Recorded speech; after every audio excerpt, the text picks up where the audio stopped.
Prestige du théâtre.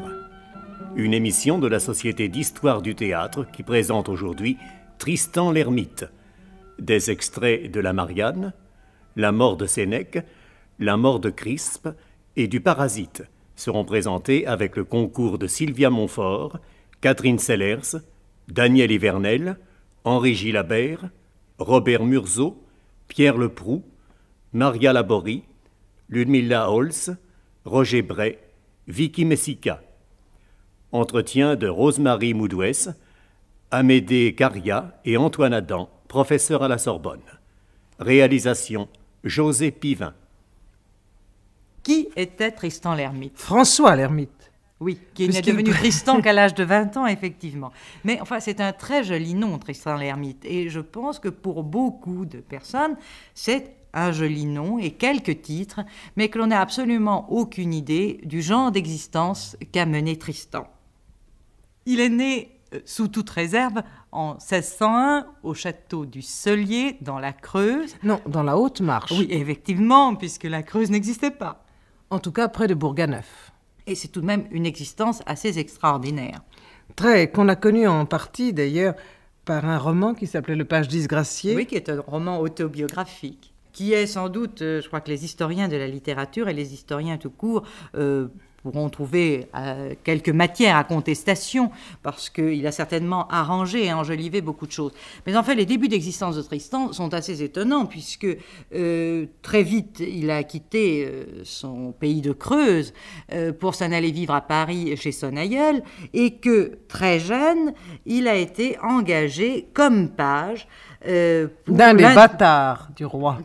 Pour l'un des bâtards d'Henri IV, pour Henri de Bourbon, et qu'il a vécu dans cette atmosphère extrêmement particulière, il faut bien le dire, de la cour où Marie de Médicis acceptait très volontiers de voir vivre ses enfants, les bâtards, les compagnons des enfants et des bâtards, et que le jeune Tristan a partagé à la fois les jeux et les études des enfants royaux, et cela c'est très important parce qu'il a eu le propre précepteur d'Henri de Bourbon, qui a évidemment essayé de lui transmettre une science que le jeune François, futur Tristan, avait quelque mal à assimiler parce qu'il était beaucoup plus doué pour les bons tours que pour l'étude en tant que tel, mais fort intelligent, et si bien que les leçons du maître ont tout de même profité beaucoup à Tristan. Mais je pense que là, il faut ouvrir Le Page disgracié et demander à Daniel Ivernel de lire quelques extraits. Je n'avais rien qu'un camarade qui fut en même posture auprès de mon maître et dont on prit soin comme de moi. Et celui-là était un enfant d'illustre naissance et qui sentait bien son enfant d'honneur. Je l'honorais et l'aimais fort à cause de la bonté de son courage et de celle de son naturel. Nous briguions ensemble les faveurs de notre maître, sans envie.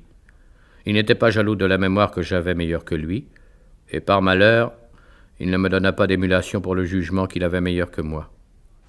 Je le soufflais souvent à l'étude pour le faire souvenir des choses qu'il avait oubliées, mais il était capable de m'avertir en toute occasion de ce qui concernait mon devoir. C'était un garçon si sage que je ne me pouvais jamais pervertir en sa compagnie. Mais mon mauvais destin voulut que je fis connaissance avec un certain page, le plus malicieux et le plus fripon de la cour. J'ai sujet de croire que ce fut l'organe dont se servit mon mauvais génie pour me tenter et me détruire. Ce mauvais démon travesti sut interrompre par son artifice le cours heureux de mes études, en me montrant secrètement les subtils préceptes d'un art qui ne tend qu'à damner les âmes. Ce fut lui qui m'apprit le premier l'usage des dés et des cartes, et qui, se servant de mon innocence pour s'emparer du peu d'argent que j'avais, me fit follement piquer du désir de réparer mes pertes et m'engager toujours plus avant dans le malheur. Notre précepteur ne fut pas longtemps à s'aviser de mes débauches, mais il lui fut impossible de m'en retirer. Il employa vainement ses verges et ses préceptes sur ce sujet. Le mal était trop enraciné. Je promettais souvent de ne jouer plus, les larmes aux yeux, mais dès qu'il m'avait perdu de vue, j'avais 3 dés ou une paire de cartes entre les mains. Ce qui me rendit le plus incorrigible, c'est que la gentillesse de mon esprit, en un si bas âge, m'avait acquis d'illustres amis qui m'empêchaient d'être corrigé. Sitôt que je croyais avoir été surpris en faute et que j'apprendais de rendre quelque compte à notre précepteur, je m'allais jeter entre les bras de ces personnes puissantes, près de qui j'étais en sûr asile. Je trouvais des plaisirs partout, fort à l'étude, et au lieu de répéter mes leçons, je ne m'appliquais qu'à lire et à débiter des contes frivoles. Lorsque la cour faisait du séjour en quelques-unes des maisons royales, tous les princes avaient leur appartement l'un près de l'autre, et c'était durant ce temps-là que j'avais plus de liberté de les aller entretenir. Il y en avait souvent quelqu'un qui se trouvait indisposé, me demandait à notre précepteur pour lui faire passer le temps et l'endormir avec mes contes. Leur santé était si précieuse que l'on ne m'avait point d'égard en cette occasion, autant que je perdais. Et moi j'étais ravi de le perdre. C'était, lorsqu'étant trouvé nécessaire au divertissement de quelques grands, j'entreprenais hardiment des actions qui n'étaient pas nécessaires à mon repos, comme j'avais un médiateur assuré, j'allais assurément jouer et me battre avec quelques-uns de mes pareils. Mon précepteur avait quelquefois des rôles tout entiers, des postiqueries que j'avais faites, et pour lesquelles j'avais mérité d'être fouetté plus de 12 fois. Et cependant, il ne m'en coûtait qu'une larme ou deux, que la crainte me faisait répandre, et que quelques dolentes supplications que j'adressais de bonne grâce à quelqu'un de ces jeunes astres. Quand mon maître était tant soit peu malade, tout ce qui pouvait préjudicier à sa santé était de telle importance que l'on osait me châtier durant le temps, de peur de provoquer ses larmes, et par là redoubler son mal, tellement que ces maladies faisaient augmenter les miennes, et me donnaient l'audace de tout entreprendre insolemment. Et durant les périodes de maladie, Tristan était promu à un emploi de véritable intendant des menus plaisirs d'Henri de Bourbon. L'argent ne manquait nullement pendant cette indisposition, et je lui en fis consumer en un mois plus qu'il n'en avait pour ses menus plaisirs en une année. Comme si ce n'eût pas été assez de lui faire avoir toutes sortes de jouets, à se divertir sur son lit, comme des tarots, des jonchets, des tric-trac et autres bagatelles du palais, je lui fis encore employer de grandes sommes pour avoir des animaux de différents prix, les uns communs et les autres rares. Je lui donnais envie d'avoir des cailles nourries à combattre sur une table, comme il se pratique en Angleterre, afin qu'il eût le plaisir de ce spectacle, de voir faire devant lui des gageures par ses serviteurs, à qui demeurerait la victoire. Il eut encore un grand nombre de beaux coqs, pour le même effet. Ensuite, je lui donnai le désir de me faire acheter des poules de Barbarie, afin que, les donnant pour femmes à ces braves capitaines emplumés, nous puissions voir sortir de leur amour quelque nouvelle espèce de volatile.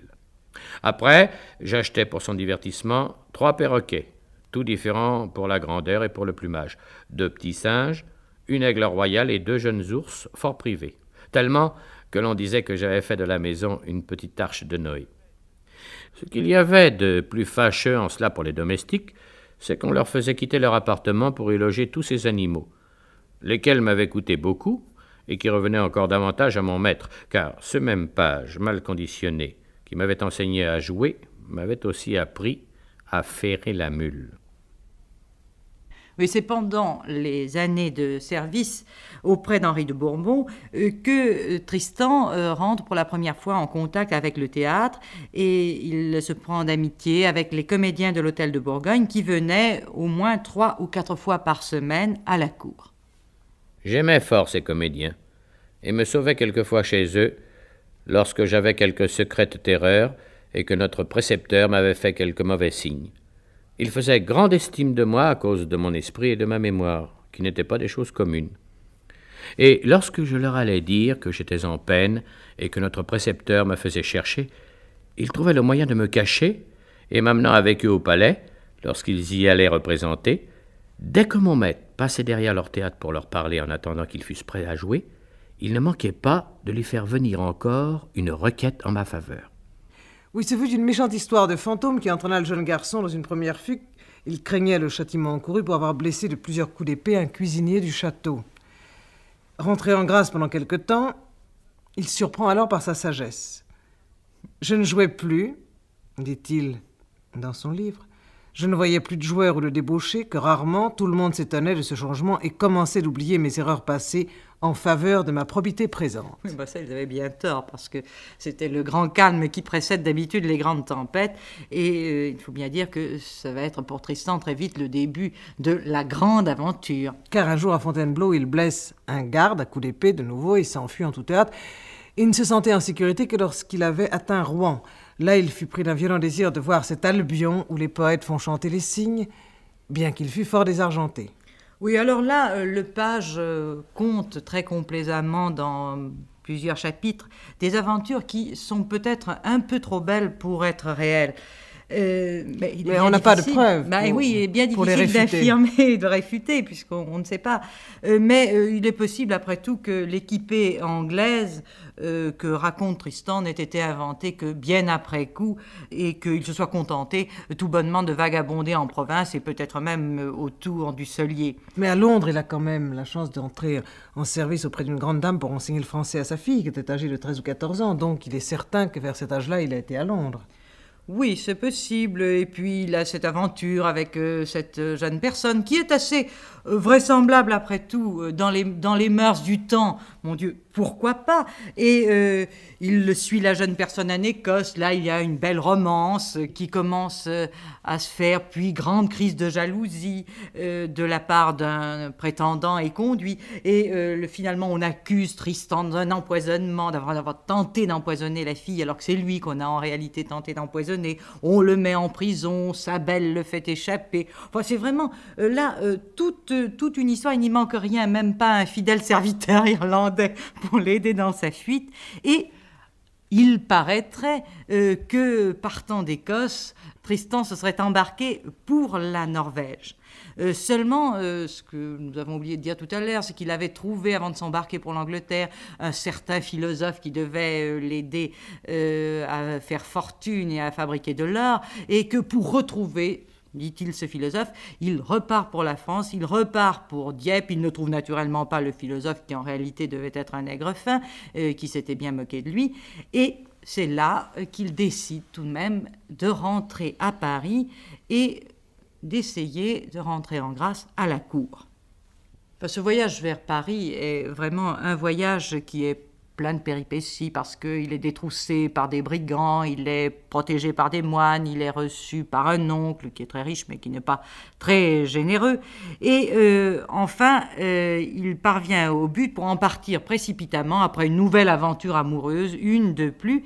Et alors là, dans sa fuite, il aperçoit dans le ciel la voie lactée, dit-il, et il se laisse guider sur le chemin de Compostelle avec l'espoir de partir à la cour de Castille pour chercher protection, parce qu'il y avait un parent. Seulement, ce long voyage vers la Castille s'arrête tout de même assez vite, puisqu'il ne dépasse pas Poitiers, et que là, il devient le secrétaire d'une noble dame dont l'amoureux était précisément le neveu de Sévol de Sainte-Marthe, qui était, lui, un homme extrêmement intéressant et un véritable gentilhomme issu de la Renaissance, et qui fit du jeune Tristan son lecteur.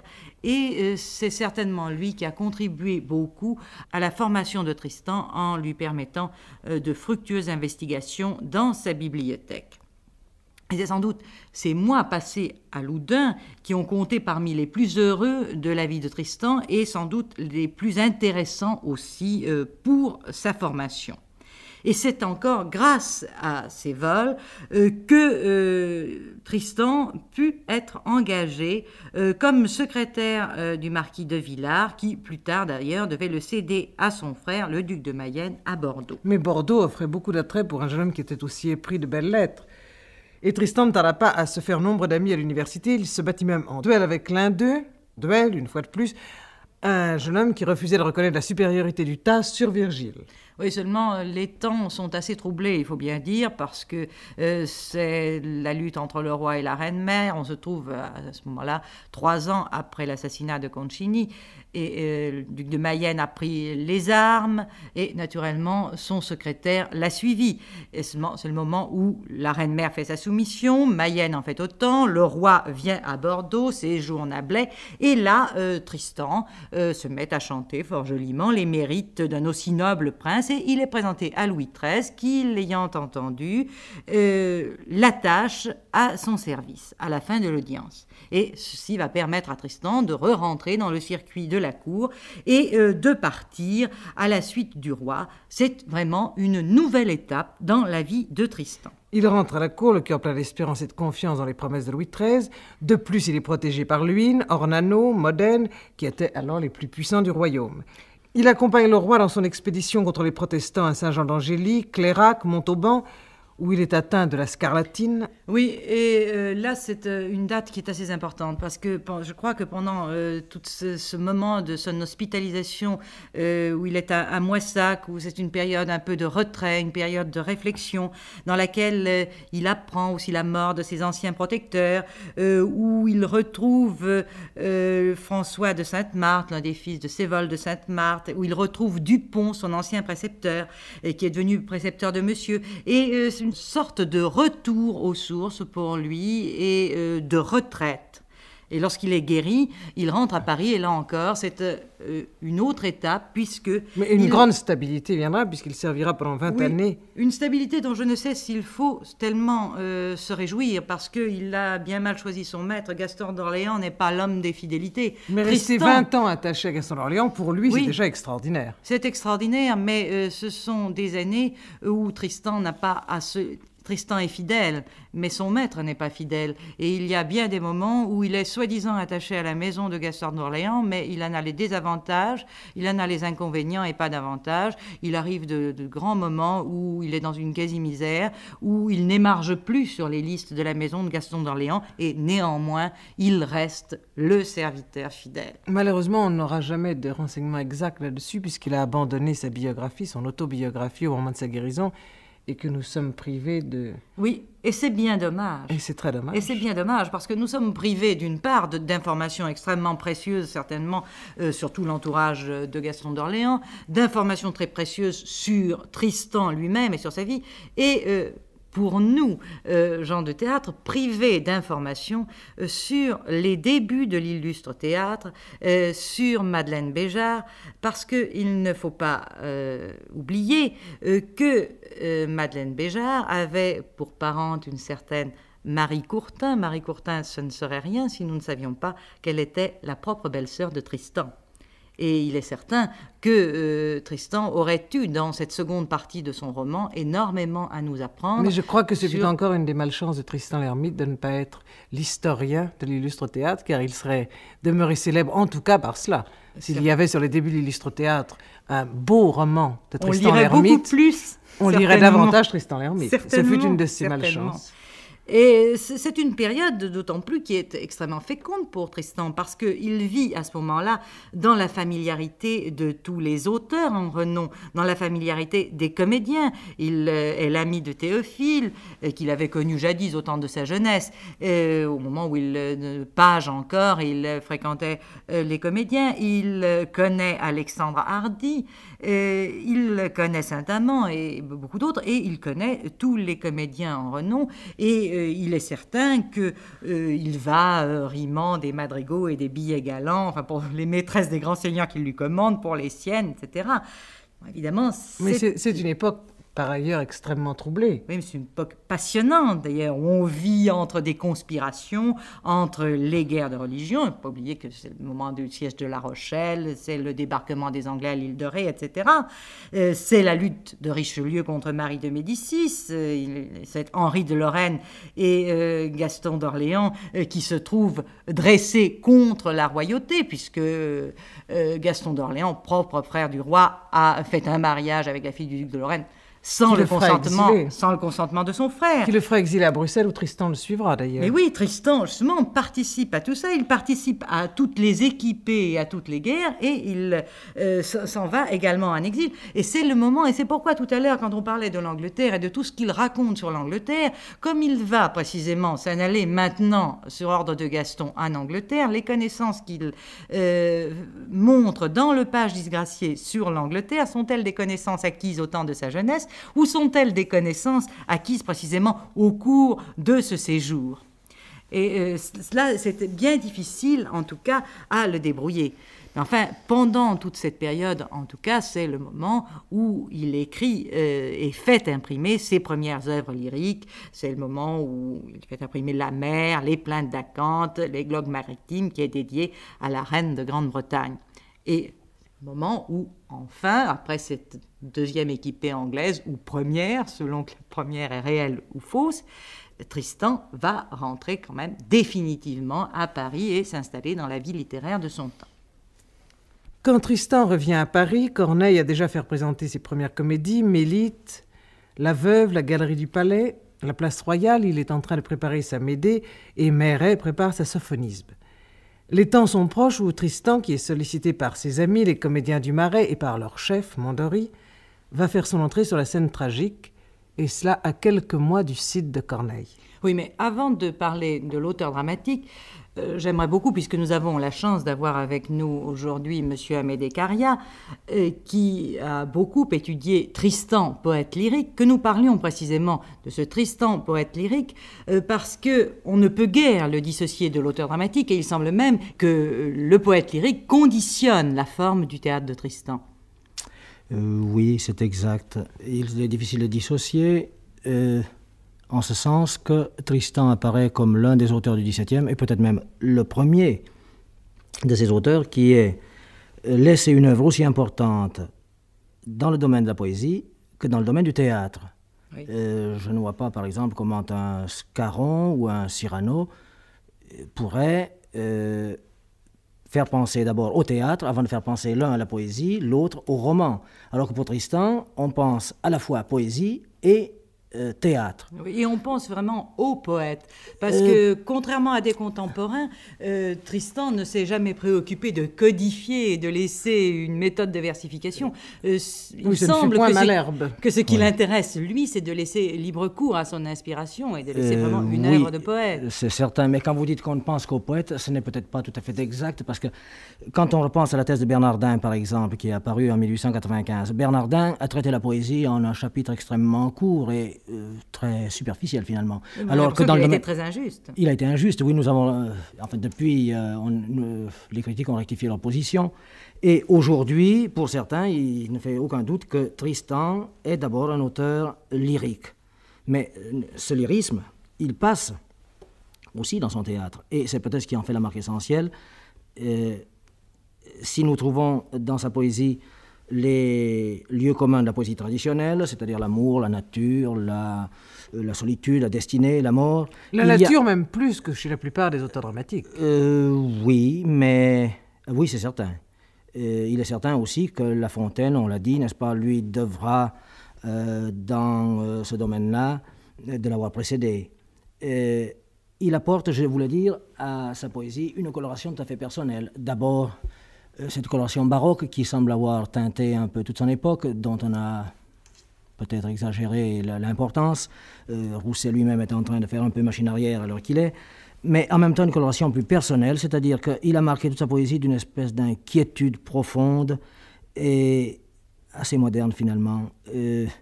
Une manière de concevoir la solitude, une manière de méditer sur la destinée humaine, sur la mort, qui, me semble-t-il, n'appartient qu'à lui. Et dans ses tragédies, si on accepte la tragédie de la mort de Sénèque, où l'amour tient fort peu de place, on peut dire que la Marianne, on peut dire que Panthée, on peut dire que la mort de Crispe, on peut dire qu'Haussmann sont fondés absolument sur l'amour.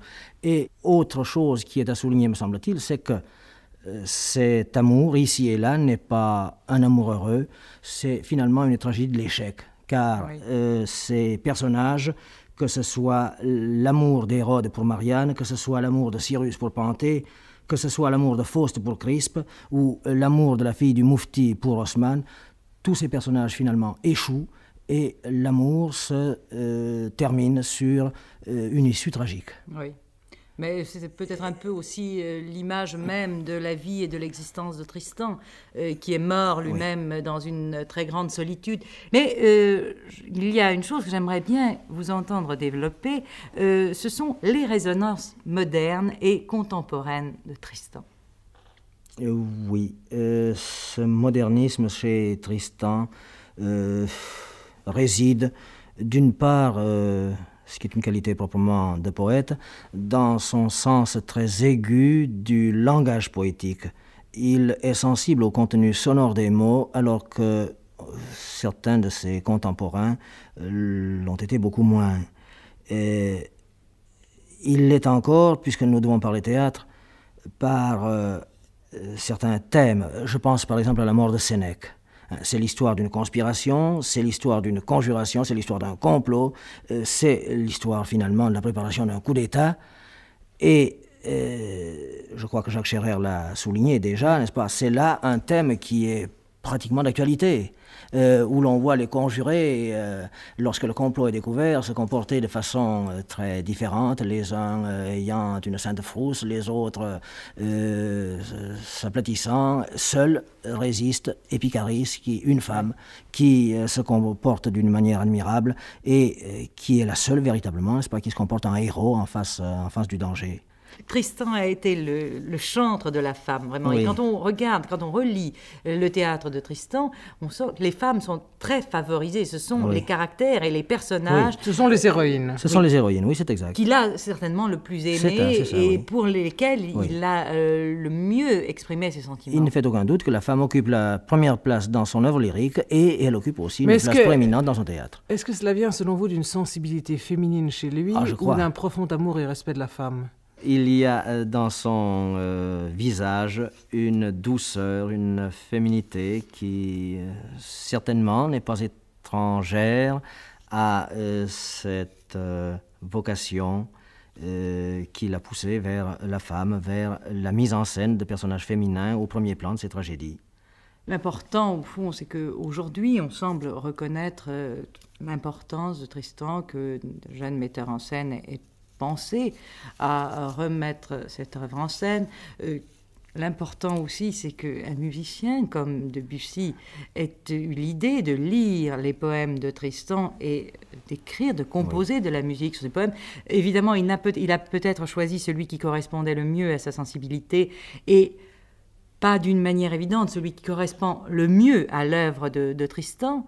Mais cependant, je crois que cette alliance d'un grand musicien et d'un grand poète est fort intéressante et nous pourrions nous donner la joie d'en réentendre un morceau chanté par Panzera.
Je crois qu'il serait important de savoir quel est le siècle ou l'homme qui lui a permis de ressortir de ce doux oubli où il était tombé dès l'instant de sa mort. Eh bien, cela s'est fait de façon très très lente. On peut dire qu'il a sombré dans l'oubli dès le début du XVIIIe, puisque la dernière édition de sa Marianne, dite ancienne, se situe aux alentours de 1720. Il connaît un purgatoire de plus d'un siècle. On le trouve dans une anthologie qui paraît vers 1820, mais Sainte-Beuve ne le nomme pas, mais Théophile Gautier, dans ses grotesques, ne le nomme pas non plus. Il est donc un ignoré jusque vers 1880. Et il faudra attendre à ce moment-là la thèse de Bernardin, qui date de 1895, pour qu'enfin, au moins l'université s'intéresse à lui. Ce n'est guère que maintenant que l'on songe à le remettre en son rang véritable, qui est des tout premiers, à mon sens, au point de vue de la poésie de cette période dite préclassique ou post-renaissante, comme vous voudrez. Oui, mais c'est peut-être là le malheur de Tristan, justement, d'avoir été dans une période de transition où on voulait absolument trouver des classifications pour tout le monde, les faire rentrer dans des sortes de compartiments tout préparés. Et Tristan, finalement, n'est plus un homme de la Renaissance, il n'est pas encore un classique, il se trouve dans une période charnière, dans une période, finalement, de très grand bouleversement et qui correspond assez à son bouleversement intérieur. Et c'est certainement là une des malchances, ou la malchance de Tristan. C'est qu'il a été renié à la fois par les uns et par les autres, et il a fallu une reconsidération de la littérature et de toute une époque pour qu'on lui rende vraiment sa place. Il faut bien dire que pour le XVIIe siècle, on s'est acharné à vouloir retenir 3 noms, Corneille, Racine, Molière, oui. Et puis pour les autres, ils sont considérés comme des poètes mineurs. Oui. Et c'est sans doute évidemment la malchance de ces poètes et de ces auteurs, c'est peut-être l'alexandrin et les règles classiques. Parce que si aujourd'hui on peut adapter très facilement des auteurs élisabéthains ou des auteurs du siècle d'or espagnol, la langue elle-même, le vers, empêche cette adaptation. Bien sûr. Et certainement cela a été assez rébarbatif pour beaucoup. Oui, encore que les pièces de Corneille passent la rampe plus facilement que celle de Tristan. Il est vrai que Tristan appartient bien qu'il soit l'aîné seulement de 5 années de Corneille, il appartient, semble-t-il, à une autre génération antérieure. On a cette impression. Littérairement, en tout cas. Littérairement, du moins, bien sûr. On a cette impression. Et sa Marianne se trouve marquée, témoigner d'un décalage par rapport aussi au point de vue de la langue. Elle est en retard et elle est en avance. Elle est en avance en même temps, oui, au point de vue de l'étude des passions, c'est exact. Et Bernardin n'avait pas tort quand il a fait de Tristan un précurseur de Racine. Le mot était gros, mais il y a pas mal d'analogies que l'on pourrait développer. C'est tout de même l'étude des caractères opposée à un théâtre où on s'intéressait beaucoup plus à l'intrigue.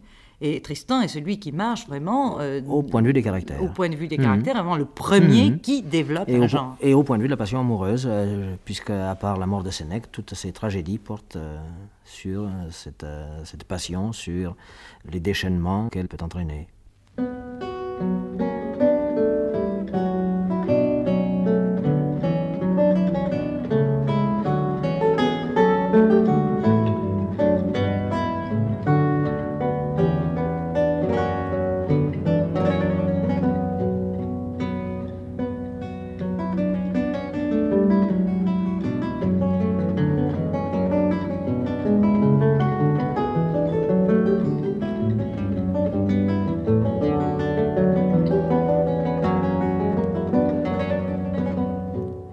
Puisque monsieur le professeur Antoine Adam a bien voulu se joindre à nous cet après-midi, j'aimerais lui poser une question.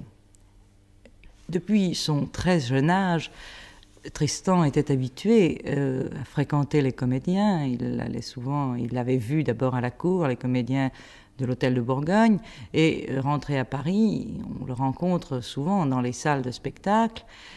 Et après les comédiens de l'Hôtel de Bourgogne, il s'est lié aussi d'amitié avec les comédiens du Marais que Mondori vient d'ouvrir, précisément rue Vieille du Temple. Et c'est là que va être créée sa première pièce, la Marianne.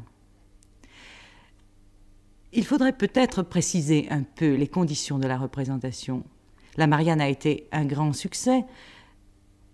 Est-ce que ce succès a été vraiment dû à la nouveauté de la pièce sur la scène? Faut-il au contraire attribuer une place exceptionnelle à la qualité de l'acteur et du créateur dans le rôle d'Hérode? Il y a plusieurs questions dans ce que vous demandez là. Il y a d'abord la question des conditions matérielles dans lesquelles cette pièce a été jouée. Rien de neuf. Elle a été jouée comme toutes les pièces l'étaient à ce moment-là. C'est ce qu'on appelle le décor simultané. Le mot peut avoir l'air un peu pédant, la réalité est très simple. Ouais. On jouait devant une toile de fond. Sur cette toile de fond, plusieurs endroits, plusieurs lieux, comme on disait, étaient dessinés. Et nous avons même de nombreuses maquettes. Nous avons en particulier les maquettes du Marais. Oui. Et c'est un héritage du Moyen-Âge, finalement. Oui, oui, mais enfin, j'aimerais mieux ne pas y penser, parce que tout de même, le décor du Moyen-Âge, il y avait de très grands... C'est ça, il y avait des quantités de lieux, tandis qu'on tendait à n'avoir que 5 et plutôt 3 lieux. C'est ainsi, par exemple, que dans le Cid, évidemment, le Cid était joué devant une toile où il y avait le palais du roi, au milieu, une place publique, et de l'autre côté, la maison de Chimène. Oui. Par conséquent, Marianne est jouée dans les conditions tout à fait normales, au point de vue matériel. Ce qu'il faut dire plutôt, c'est que Tristan donne Marianne avant le Cid. Il ne faut pas oublier que c'est antérieur au Cid, de quelques mois, à une époque de vitalité exceptionnelle du théâtre français. Depuis à peu près 1630, les Français se sont enthousiasmés pour des formes nouvelles de théâtre, au lieu de répéter ce qui s'était fait auparavant et qui n'intéressait plus personne. Les Français, à Paris, le public est nombreux, viennent voir ces pièces et la Marianne a été considérée tout de suite, ça fait honneur au public de l'époque, a été considérée comme ayant des qualités exceptionnelles. Et cependant, là, le sujet n'était pas nouveau, puisqu'il y avait Marianne étrangère, mais il y avait aussi la Marianne de Hardy, qui ne datait que de quelques années. Oui, mais on rompait avec Hardy, justement. Oui. Alors, sujet se retrouve... Alors, quelle est la nouveauté, précisément, de la Marianne de Tristan? Je crois... Alors que le sujet n'est pas neuf. La formule est très simple. Hardy, c'est un théâtre qui s'inspire essentiellement de la Renaissance. Si bien que, à la fin de sa carrière, il est considéré, c'est-à-dire en 1626-1627, il est considéré comme complètement dépassé. Les Français ont besoin justement de cette forme nouvelle de théâtre dont je vous parlais. Et si bien que le sujet peut être le même, la conception est différente. Alors, quelle est cette conception? C'est une simplification extrême de l'intrigue. L'intrigue est beaucoup plus simple, les personnages sont moins nombreux, l'œuvre est plus concentrée, si vous voulez. Et alors, c'est ce qu'on appelle, parce que Tristan n'est pas seul, il y a quantité d'auteurs qui écrivent à ce moment-là. On les appelle les réguliers, c'est-à-dire ceux qui veulent faire des pièces régulières et non pas ces pièces où c'était la multiplicité des incidents qui était considéré comme l'intérêt principal. Oui, c'était les imbroglios, l'intrigue... Voilà. Alors, Tristan prend nettement parti pour la cause des réguliers, ou à ce moment-là on disait aussi la cause des règles. Oui. Voyez-vous, et il n'attend pas Corneille, n'est-ce pas? Avant même Corneille, il donne cette Marianne qui peut être considérée comme une pièce régulière, même si nous nous mettons au point de vue de Racine, on doit considérer que Marianne n'est pas parfaitement régulière. Il faut dire tout de même que à l'époque, c'est considéré comme une pièce régulière. Oui, il y a une étude de caractère essentiellement très poussée. Essentiellement. Et alors, je pense que ce qu'il y a de plus intéressant, ce qui a été le plus précieux pour le public de l'époque, et ce qui doit nous intéresser le plus, c'est ce thème de l'héroïsme, qui est si caractéristique dans Marianne. N'est-ce pas? Marianne est une héroïne, c'est-à-dire qu'elle n'obéit pas à un devoir, quoi qu'on dise, n'est-ce pas? Elle obéit à une vocation de grandeur, de sacrifice. Elle sait que ça conduit à quelque chose un peu d'insensé. Elle brave Hérode, par exemple. Elle se défend très mal devant lui, mais elle considérerait comme peu glorieux de bien se défendre. Oui, il y a un problème de fierté de sa race. Fierté, oui, la dignité royale. Elle détient la dignité royale devant un Hérode qu'elle considère un peu comme un parvenu. Qui est un parvenu à ses yeux parce que c'est un imposteur. Oui, puisqu'il n'a obtenu le pouvoir qu'en ayant décimé toute la famille de Marianne. L'idée centrale de Marianne, c'est ça. Voyez-vous, la peinture d'une héroïne, et alors on trouve qu'elle est déjà cornélienne. Ce n'est pas étonnant, parce que l'héroïne cornélienne, c'était dans l'atmosphère de l'époque, c'était cette recherche d'une grandeur qui est quelque chose d'irrationnel. Il ne faut pas oublier que quelques années auparavant, Giordano Bruno en Italie avait donné ses folies héroïques. Voilà, n'est-ce pas? C'est une philosophie morale qui invite l'homme non seulement à l'héroïsme, mais à l'héroïsme poussé jusqu'à la folie, les folies héroïques. Nous pourrions illustrer peut-être ce propos en écoutant quelques scènes de Marianne, et à commencer par le songe d'Hérode, ce songe qui fait partie des tragédies de l'époque, car on retrouve très souvent le thème du songe prémonitoire. C'est exact. Malgré tout, avec une petite nuance, c'est que d'après ce que nous pouvons savoir de Tristan, il était personnellement beaucoup plus curieux que les autres Français de tout ce qui est préternaturel. Oui, et il est certain que pour lui, cela a plus d'importance qu'un incident dans une tragédie. C'est ça, voilà. Comme vous dites, les songes tenaient une bonne place dans le théâtre de l'époque. Mais chez Tristan, cela correspond à une préoccupation intérieure. Oui, très, très vivement sentie.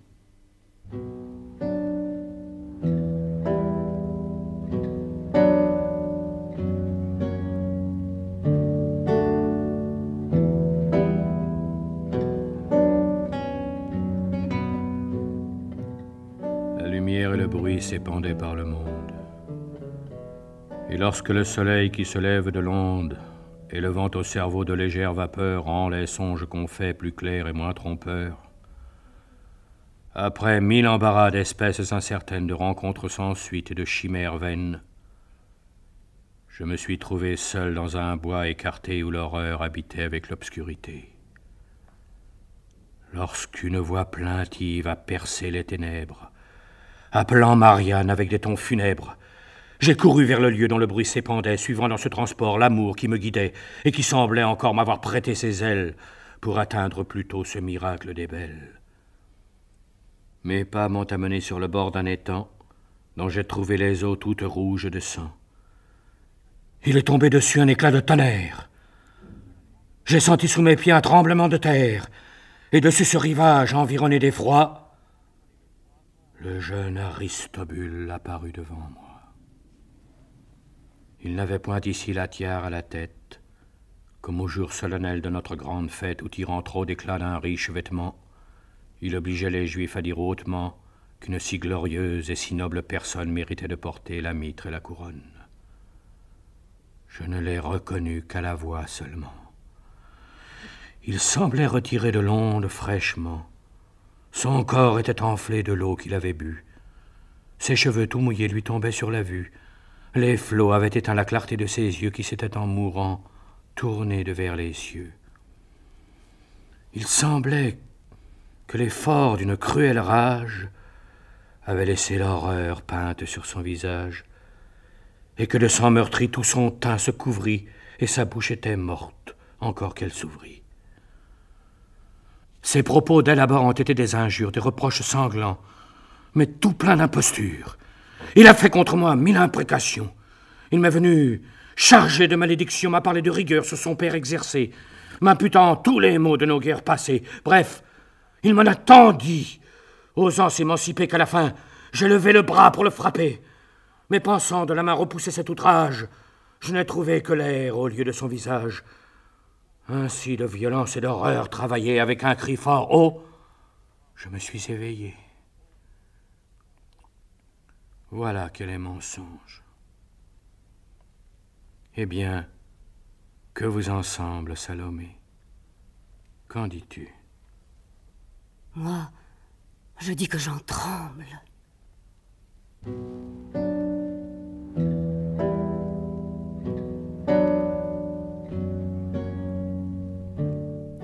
Marianne ne peut feindre l'amour à l'égard d'Hérode. Le tragique sort de sa famille qui l'a exterminé est sans cesse présent à sa mémoire.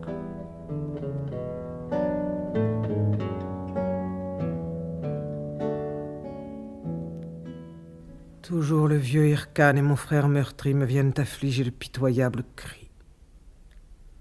Soit lorsque je repose, ou soit lorsque je veille, leur plainte à tout moment vient frapper mon oreille. Ils s'offrent à toute heure à mes yeux éplorés, je les vois tout sanglants et tout défigurés. Ils me viennent conter leurs tristes aventures. Ils me viennent montrer leurs mortelles blessures. Et me vont reprochant pour me combler d'ennui qu'avec leur bourreau je dors toute la nuit. Il faut que le perfide achève ma disgrâce. Il en veut à mon sang, il en veut à ma race. Il n'est pas satisfait pour avoir massacré un vieillard vénérable, un pontife sacré qui le mit dans ses droits et dans son alliance, logeant en son appui toute sa confiance. Ni pour avoir éteint d'une étrange façon un innocent beau-frère, un aimable garçon, le jeune Aristobule. Hélas, lorsque j'y pense, le cours de ma douleur emporte ma constance. J'ai le cœur si serré que je ne puis parler, et mon âme affligée est prête à s'envoler. À peine il arrivait en son 4e lustre, et l'on voyait en lui je ne sais quoi d'illustre, sa grâce, sa beauté, sa parole et son port ravissaient les esprits dès le premier abord. Il était de mon poil, il avait mon visage, il était ma peinture où j'étais son image. Puis les cieux en son âme avaient mis des trésors qui répondaient encore à ceux d'un si beau corps.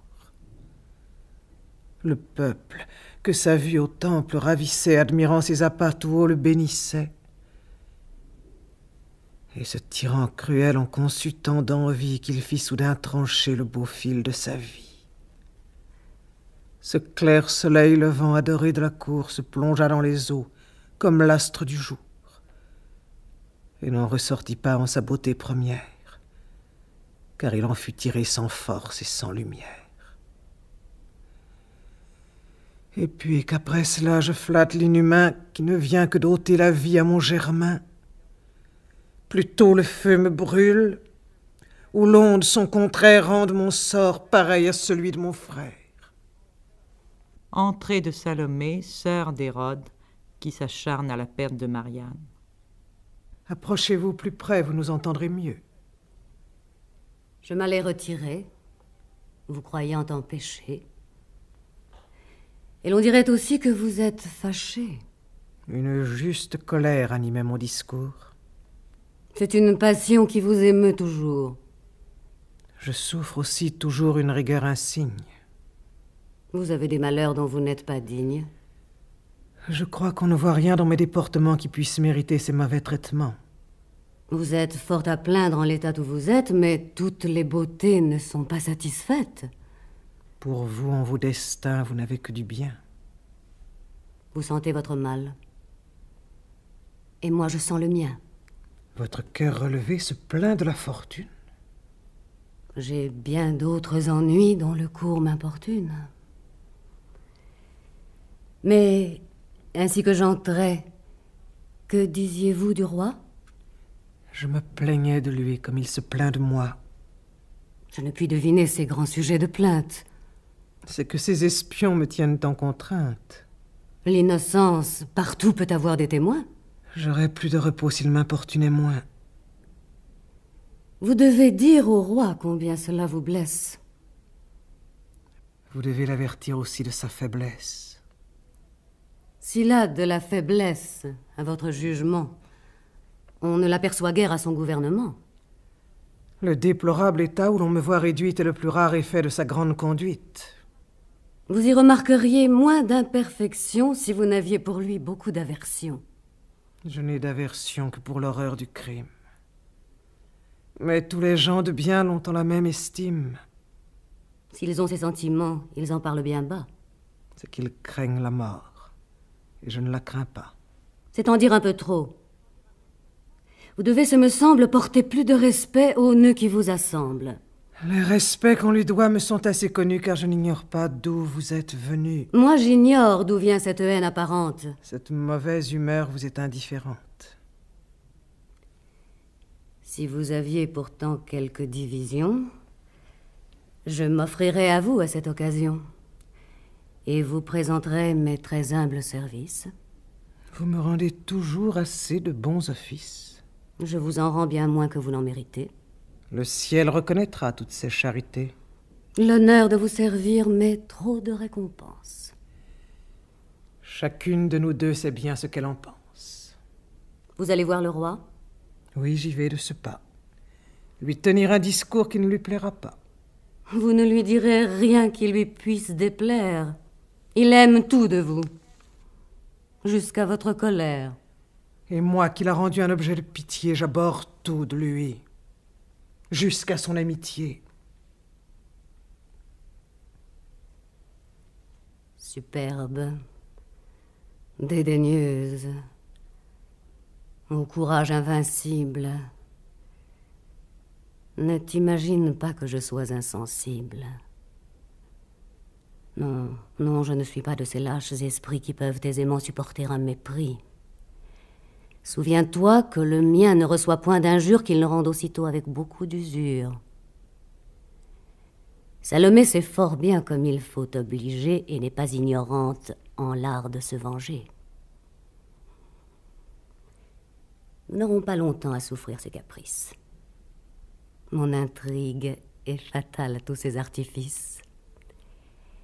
J'ai gagné depuis peu le premier échanson qui doit lancer contre elle un trait de ma façon.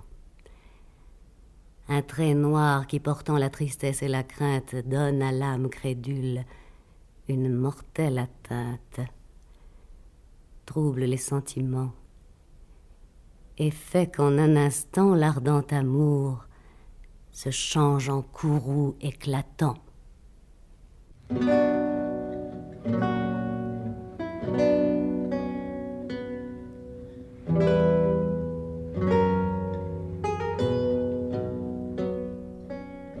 En dépit de son amour pour Marianne, Hérode s'est laissé abuser par les mensonges de Salomé.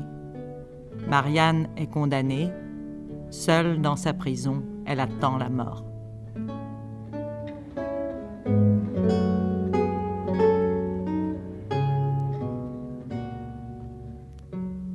Pour augmenter l'affront que l'injuste licence a fait à l'innocence, un absolu pouvoir rend mon corps prisonnier.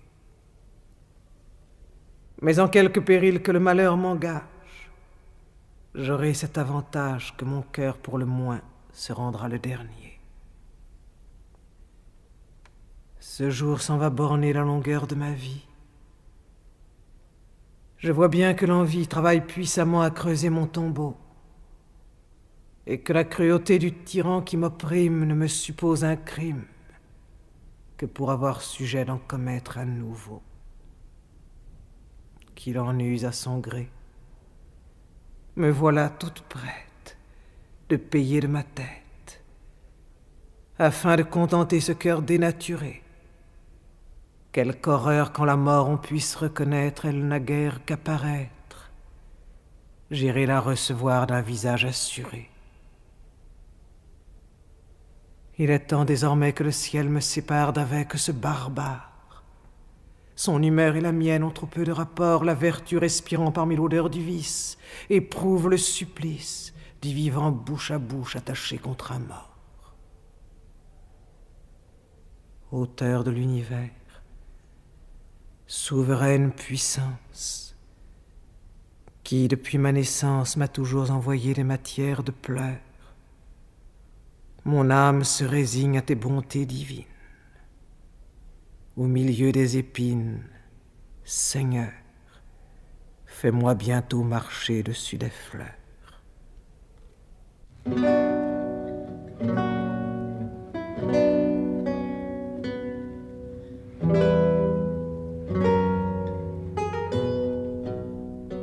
La sentence de mort est exécutée. Hérode réalise sa tragique erreur.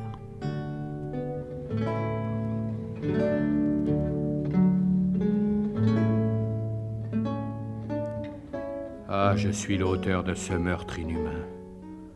Ma bouche à son bourreau mit le fer à la main. Ma bouche complaisante à ma rage animée d'un seul mot pour jamais rend la sienne fermée.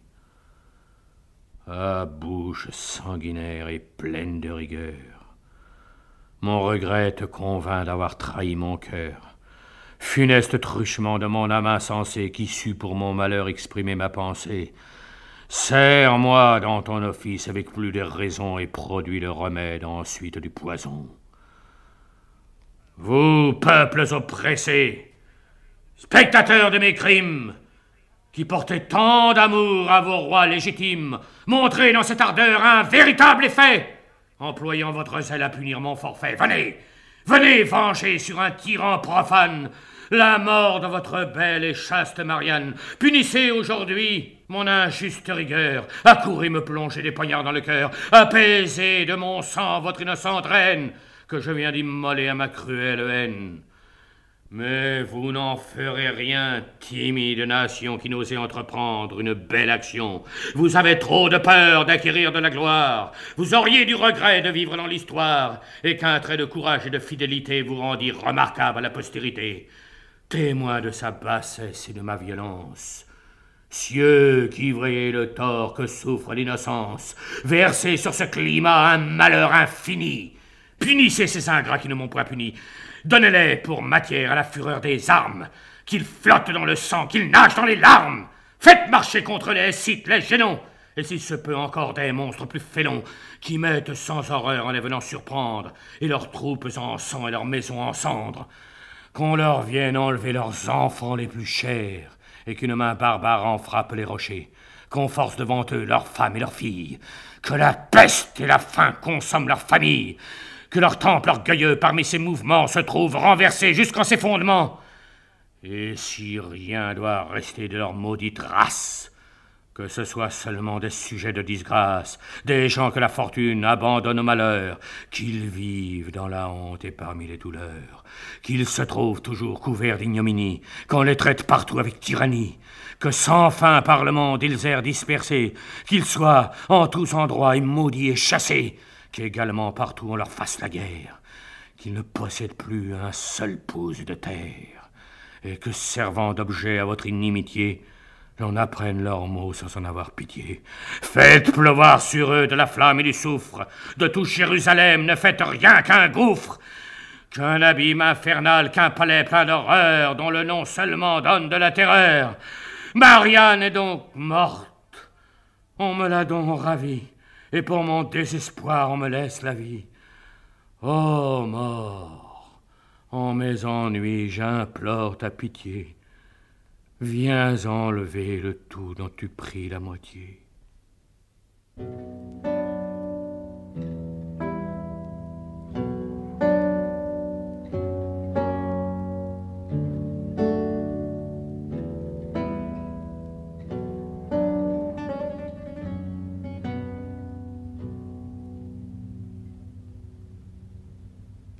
La majeure partie des tragédies de Tristan sont fondées sur l'étude de la passion, sont fondées sur l'étude de l'amour. Dans La mort de Sénèque, il en est tout autrement. Pourquoi pensez-vous qu'il ait abandonné l'étude de la passion et de l'amour pour, une fois, prendre un sujet politique ? Personnellement, je trouve que La mort de Sénèque est très inférieure à la Marianne. Mais de notre point de vue moderne, elle a tout de même des résonances très proches de nous. C'est parce qu'en réalité, la tragédie politique est de plus en plus nombreuse aux environs de 1640. N'est-ce pas ? Vous avez, regardez par exemple Cinna, c'est exactement une pièce politique, n'est-ce pas ? La mort de Pompée, qui date à quelques années, deux ans avant, 3 ans, n'est-ce pas ? La mort de Pompée, pièce politique. Et alors, des auteurs secondaires, comme par exemple Duryée, les tragédies de Duryée sont encore plus politiques que celles de Corneille. Par conséquent, ce n'est pas quelque chose qui soit personnel à cette époque. Je pense que les Français, à l'époque de Richelieu, et ici, Richelieu est mort, mais il vient de mourir seulement, n'est-ce pas ? Ils ont été formés par lui. Ont attaché aux questions de la politique une importance extrême. L'atmosphère générale. Oui, l'atmosphère, n'est-ce pas ? Et cela a duré jusqu'aux environs, pendant au moins 15 ans. Alors, au bout de 15 ans, on est revenu à la tragédie romanesque, n'est-ce pas, où c'était les péripéties romanesques qui faisaient l'intérêt d'une pièce. Mais pendant 15 ans, la tragédie française a été très volontiers politique. Par conséquent, correspondant à un goût et à une demande du public. Un goût général, n'est-ce pas ? Et par conséquent, nous n'avons pas tellement à être frappés de cette chose-là. Ce qui est caractéristique, c'est que dans cette pièce politique, le personnage qui nous séduit le plus, et je pense que vous êtes de mon avis, c'est Épicharis. Oui. Or, Épicharis est encore une héroïne. Bien sûr. N'est-ce pas ? Car cette femme qui n'a peut-être pas de vertu bourgeoise, nous dirons, n'est-ce pas ? Certainement. N'est-ce pas ? Certainement pas. Bon, eh bien, Épicharis est une héroïne. Oui, et puis je crois que pour les gens de théâtre, Épicharis a un peu sa légende, parce que la créatrice est Madeleine Béjart, et toutes les tragédiennes ont une certaine tendresse pour le personnage. Et au fond, c'est à ce rôle d'Épicharis que nous devons à peu près un des seuls jugements que l'on connaisse sur Madeleine Béjart par Talleyrand des Réaux. Il n'est guère parlé de ce qu'elle a pu faire d'autre, mais on sait qu'elle était sublime dans le rôle d'Épicharis. Et nous le croyons volontiers.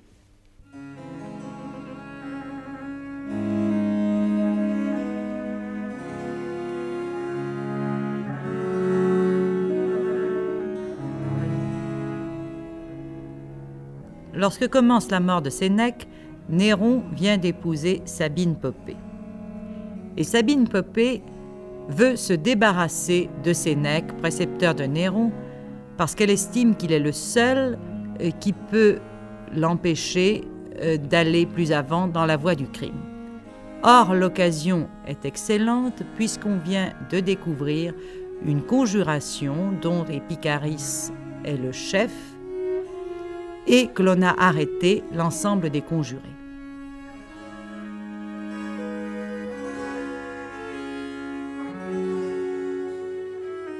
En vain nos légions sur les bords de l'Euphrate ont vaincu Vologaise et soumis Tiridate. Si les filles à Rome osent en trahison venir m'assassiner jusque dans ma maison, et si tant de lauriers qui me couvrent la tête ne peuvent détourner cet éclat des tempêtes, mais il faut arrêter cette témérité et punir ces auteurs comme ils l'ont mérité. Qu'on la fasse approcher, cette désespérée, par qui depuis longtemps ma mort est conjurée, et qui, n'épargnant rien pour en venir à bout, me fait secrètement des ennemis partout. Ah, qu'elle a de fierté, cette séditieuse, que son front est hardi, qu'elle est audacieuse. Approche, malheureuse, et dis-moi le sujet qui t'a fait concevoir cet horrible projet. Apprends-moi qui t'anime et qui te désespère. Ai-je ravi tes biens ou fait périr ton père, entreprise sur ta vie ou bien sur ton honneur? Et de quelque façon traverser ton bonheur qui te rend de la sorte à ma perte engagée? En aucune façon tu ne m'as outragé. Et tu reconnaîtras, étant mieux éclairci, que je n'ai nul dessein de t'outrager aussi. Ah, qu'elle est assurée en tenant ce langage. C'est que mon innocence assure mon visage. Il ne faut pas penser en cet injuste affront que la crainte du cœur fasse pâlir le front. Ton visage me plaît, et ta grâce me touche. Je ne hais pas tes yeux. Fais que j'aime ta bouche. Me retirant soudain par ta confession de danger tout ensemble et d'appréhension, jamais un empereur ne parle par surprise. Ta grâce et mon amour vont payer ta franchise. Mais dépêche-toi donc. Si tu retardes plus, mon indignation va suivre ton refus. S'il faut pour t'obliger que je me calomnie, je fuirai ta faveur, fuyant l'ignominie. Car si contre ta vie on fait des attentats, j'en blâme les auteurs, et ne les connais pas. Mais ne connais-tu pas un certain capitaine, que j'ai fait chef de squadre, aux côtes de Mycène? J'ai vécu dans Mycène et vogué sur ses eaux, où j'ai vu la plupart des chefs de tes vaisseaux. Connais-tu celui-ci? Je le puis bien connaître. C'est un des plus grands fous que le ciel ait fait naître. Sais-tu bien qu'il commande à 2000 soldats? Je sais mieux qu'à l'amour il ne résiste pas, et que cette faiblesse en amoindrit l'estime. Que fait à ce propos l'amour? Il fait mon crime. Parle plus clairement. Dis de quelle façon? L'amour fait son dépit et cause ton soupçon. Cet homme furieux, piqué de mon visage pour gagner mon esprit, a mis tout en usage. Et voyant que ses soins ne pouvaient m'émouvoir, a changé dans son cœur l'amour en désespoir. Voici ce qu'a produit cette amoureuse rage. Mais pardonne à Procule, et perd tout cet ombrage. Le fait est démenti. Procule est récusé. Mais il est découvert, ce tison embrasé qui va de toi en toi pour y jeter les flammes que la rébellion allume dans les âmes. Tu tiens entre tes mains le ressort principal d'un destin qui, sans moi, t'allait être fatal. Ses projets sont méchants, sa cabale est puissante. César, je la dénonce et je te la présente. De quoi m'accuses-tu? D'avoir voulu sonder une foi que je garde et que je veux garder. Une fidélité qui ferme les oreilles et mieux le cœur encore à des noirceurs pareilles. Ne me regarde point si tu veux réussir. Mes yeux ont un éclat qui pourrait t'adoucir. Leurs regards quelquefois ont calmé ta furie. Le fait dont il s'agit passe la raillerie. Il ne se traite point ici de tes appâts. De quoi s'agit-il donc? Mais ne te trouble pas. Voudrais-tu dénier qu'un soir, sur une rive, tu vins m'exagérer d'une façon plaintive la peine imaginaire où se trouvait l'État, les misères du peuple, et celle du Sénat qui pressait de rigueur, et tout transi de crainte, n'adressait à César que vœux au lieu de plainte, bien qu'en son cœur timide il aurait désiré de le voir dans le Tibre, en morceaux déchirés. Ne dis-tu pas encore que les plus grandes âmes qui le voyaient plonger en des vices infâmes attendaient seulement un chef pour atterrer celui qui se plaisait à se déshonorer? Ne fût-ce pas un soir où, parlant de service, de larmes, de soupirs, de mots et de supplices, et voulant avancer ta bouche sur mon sein, tu reçus à plein bras un soufflet de ma main? Ce fut auparavant. Oh, surprise plaisante. Un aveu si naïf de tout soupçon m'exempte. Il s'est trahi lui-même. Oh, César, qu'en dis-tu? M'en veut-il pour mon crime? Ou bien pour ma vertu? Procule a donc appris cette trame infidèle, sans se saisir soudain de cette criminelle. Il a continué, même depuis ce jour, à lui rendre des soins et lui parler d'amour. Ah, je me souviendrai de cette procédure, qui paraît fort ingrate et que je trouve dure. J'en aurai la raison. César, écoute-moi. Tu discerneras mieux et mon zèle et ma foi. Je suis rude et grossier. Elle, adroite et subtile, mais juge de mon cœur et non pas de mon style. Permets-moi de parler, et sans émotion, vois quel crime se trouve en mon intention. Parle. Nous étions seuls, lorsque cette rusée me dit qu'elle ourdissait cette horrible fusée. Et j'appréhendais lors, la saisissant ainsi qu'elle dénia tout, comme elle fait ici. C'est pourquoi, dans ce temps, lui cachant ma pensée, bien que de son discours mon âme fût blessée, je lui fis bonne mine, et d'un air gracieux feignis n'être blessé que des traits de ses yeux, tâchant de l'embarquer avec ses artifices à s'ouvrir davantage et nommer ses complices. Nomme donc les auteurs de ces mauvais desseins. Dis à qui j'ai soufflé ces horreurs dans le sein. Tu m'as scellé leur nom. Ô témoin ridicule, pour me justifier, il suffit de procule. Cet esprit égaré, ce faible délateur qu'un dépit a changé d'amant en imposteur, que l'on voit de lumière en tout ce qu'il dépose. Si tu parles toujours, tu gagneras ta cause. Ta colère t'engage en un grand embarras. Silence! Qu'il achève, et puis tu répondras. César, je feignis donc d'en faire ma maîtresse pour tirer ce secret avec plus d'adresse, et l'attirer en lieu où, sans qu'elle en sût rien, j'eusse quelques témoins de tout cet entretien. Mais cette âme coupable, adroite et soupçonneuse, qui vit sur ce sujet ma recherche soigneuse, se détourna toujours de ce piège dressé, sans finir le propos qu'elle avait commencé. Ensuite, épouvantée ou cherchant un autre homme, elle quitta Mycène et se jeta dans Rome, où d'un soin merveilleux mon abord elle fuit, se tient toujours cachée et ne va que la nuit. De mes mains, par 2 fois, la droite s'est sauvée, et le miracle est grand de quoi je l'ai trouvée. Je te puis assurer, par le discours passé, que ce mauvais ouvrage est beaucoup avancé, que la partie est forte, et qu'elle est toute prête de faire un grand éclat qui regarde ta tête. César, assure-toi que je n'ai point pensé à faire les projets que dit cet insensé. N'ayant pu satisfaire à sa brutale envie et me ravir l'honneur, il veut m'ôter la vie. Est possible qu'encore ce malade indiscret, s'il m'avait fait périr, en mourrait de regret.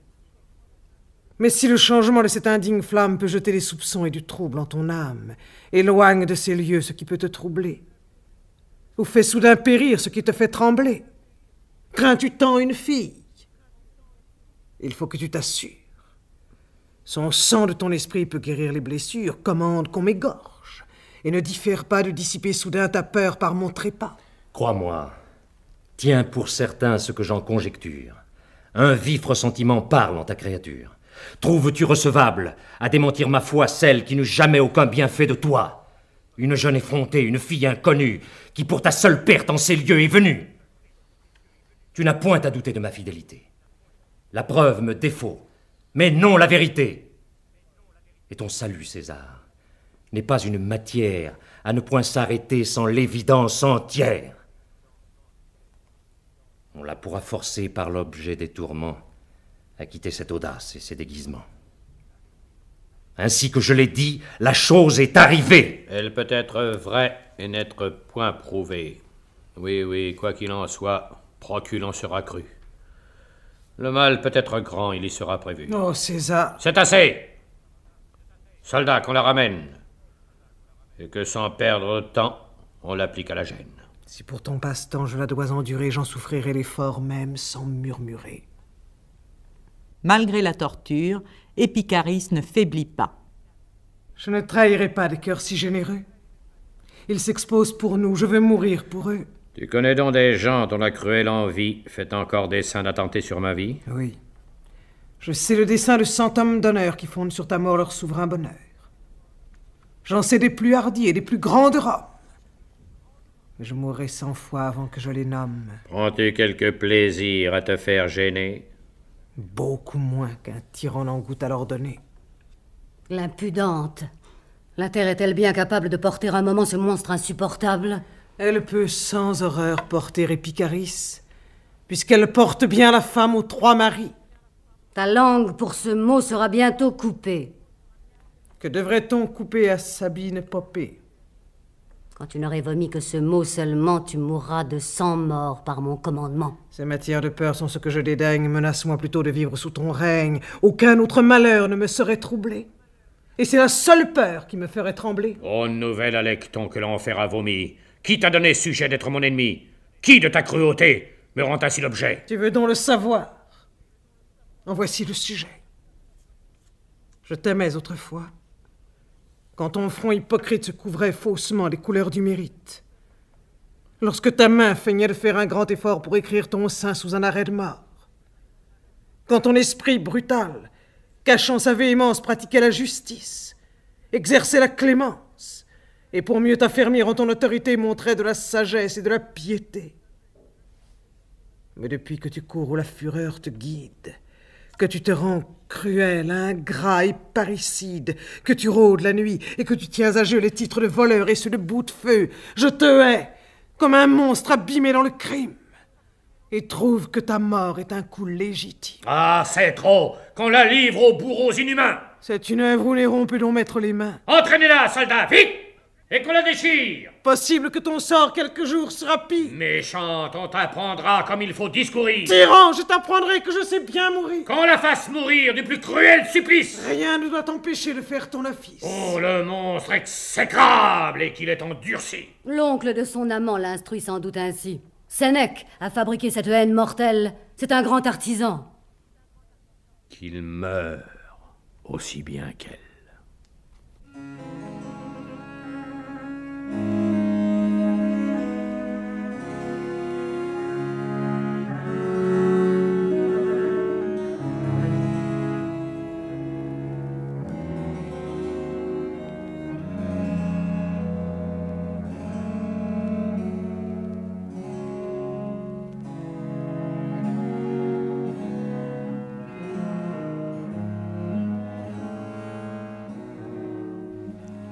Il y a encore 3 tragédies de Tristan dont nous n'avons pas parlé. Oui, et en parlant moins, nous faisons ce que tout le monde fait, car les historiens eux-mêmes passent beaucoup plus rapidement sur ces pièces, notamment La mort de Crispe, et surtout Osman, la dernière, qui semble vraiment beaucoup moins séduisante. Mais alors je pense que même lorsque Tristan ne réussit pas d'une manière particulièrement heureuse, il y a toujours chez lui des scènes admirables. Et je pense que justement c'est l'essentiel de son génie, qui n'était pas un génie de construction, c'était pas un génie proprement dramatique. Vous allez peut-être protester, mais je pense que c'est non, pas je ne essentiellement. proteste pas. C'était un génie essentiellement poétique. Et lorsqu'il écrit une pièce, on sent que ce qui l'intéresse, c'est la beauté du vers, c'est l'éclat des phrases, c'est la sonorité, c'est la richesse des rimes. N'est-ce pas? Il est magnifique comme poète, si vous voulez. Et alors, regardez par exemple dans La mort de Crispe, vous avez cette rencontre de Faust et de Constance, qui est une chose magnifique. Dans une pièce moins heureuse, il y a cette scène-là, et je pense qu'encore aujourd'hui, elle a une très grande séduction.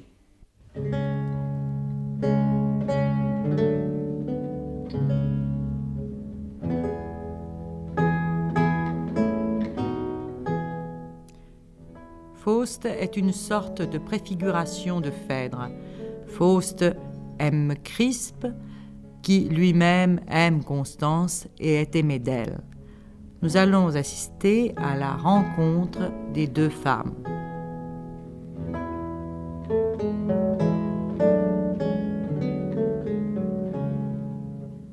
Je ne viens plus, madame, avec de tièdes pleurs, vous demander la fin de nos longues douleurs. Avec un teint plus gai, je dois vous rendre grâce d'avoir du mauvais sort dissipé les menaces, nous donnant une épreuve en ces adversités qu'il n'est rien d'admirable au prix de vos bontés. Car ces rares bontés, adoucissant les choses, s'en vont bientôt changer nos épines en roses. Encore que vos dessins soient si bien disposés, vous n'aurez pas les fleurs que vous vous proposez. Tous les vœux que je forme en mon âme craintive sont que la haine meure et que mon père vive. Que jamais la discorde et le trouble mutin n'éloignent ses désirs de ceux de Constantin. Bref, qu'en leur union, la paix soit infinie. Mais vous, à quel objet voulez-vous être unis? Moi, madame? À l'honneur, comme à vos intérêts. Point. Nous avons su quelqu'un de vos secrets. Je n'ai point de secrets qu'il faille que je cache. Ils sont fort innocents, je veux bien qu'on les sache. Quoique vous les cachiez, ils sont fort apparents. Vous travaillez pour vous, plus que pour vos parents.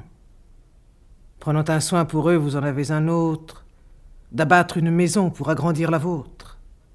D'abattre une maison? Oui, mais c'est en vain. Nous ferons hautement avorter ce dessein. Madame, ces effets d'une haine visible sont encore des traits d'un malheur invincible, qui par notre constance a semblé s'irriter et sait plus si longtemps à nous persécuter. Il faut sans murmurer souffrir sa violence, puisque votre pouvoir nous impose silence. Que peut-on à cela vous répondre? Sinon qu'il vous est bien aisé de porter votre nom, puisque dans ce succès, il est vrai que Constance, pour le malheur des siens, a peu de répugnance. Le jour de leur défaite est un jour glorieux. Elle veut de bon cœur ce que veulent les cieux. Si Licine, en fuyant, est sortie de la trace, vous l'avez sur le champ vengé de bonne grâce. Exprimant un pouvoir qui n'est point limité, vous avez mis au fer celui qui l'a dompté. Vous avez tout soumis en blessant un seul homme. Quoique Rome ait vaincu, vous triomphez de Rome. Quel effet merveilleux! Un puissant empereur qui jusqu'au bout du monde a semé la terreur. Hors de si grands périls n'a gagné tant de gloire que pour mettre à vos pieds le fruit de sa victoire. Quoi? Sinon de malheur ce succès appelé? De semblables malheurs on se peut consoler. Madame, à ce discours je ne puis rien entendre. Auguste et le Conseil l'ont fort bien su comprendre. Crispe vous rend des soins et vous fait les 12 yeux, vous obsède à toute heure et vous suit en tout lieu, il vous promet beaucoup. Mais sachez qu'il se moque. S'il se moque de moi, la chose est réciproque. En pouvez-vous douter? Je n'en ai point de peur. Il est assez adroit. Mais il n'est point trompeur. Il tient un rang bien haut. Je suis de la famille. Il est fils d'empereur. Et n'en suis-je pas fille? On voit en ces Césars de l'inégalité. La fortune en a mis, mais non pas l'équité. L'un de ces empereurs a pu l'autre soumettre. L'autre, de sa valeur, se pouvait tout promettre. Il n'a pas en campagne eu les dieux pour amis. Il n'est pourtant rien moins que ceux qui l'ont soumis. Les vaincus aux vainqueurs ne sont pas comparables. La vertu rend parfois les malheurs vénérables. Cependant, hors du trône, on voit cette vertu. Elle peut éclater sous un trône abattu. Enfin, quoi qu'il en soit, Constance n'est point née pour prétendre avec Crispe au lien d'Hyménée. Nous ne souffrirons point qu'il soit fait son époux. Vous souffrirez au moins qu'il m'aime mieux que vous. À son dame, s'il vous aime, interdit de le faire. À son dame beaucoup plus, s'il agit au contraire. Il ne peut vous aimer qu'avec beaucoup d'erreur. Ni vous aimer aussi qu'avec beaucoup d'horreur.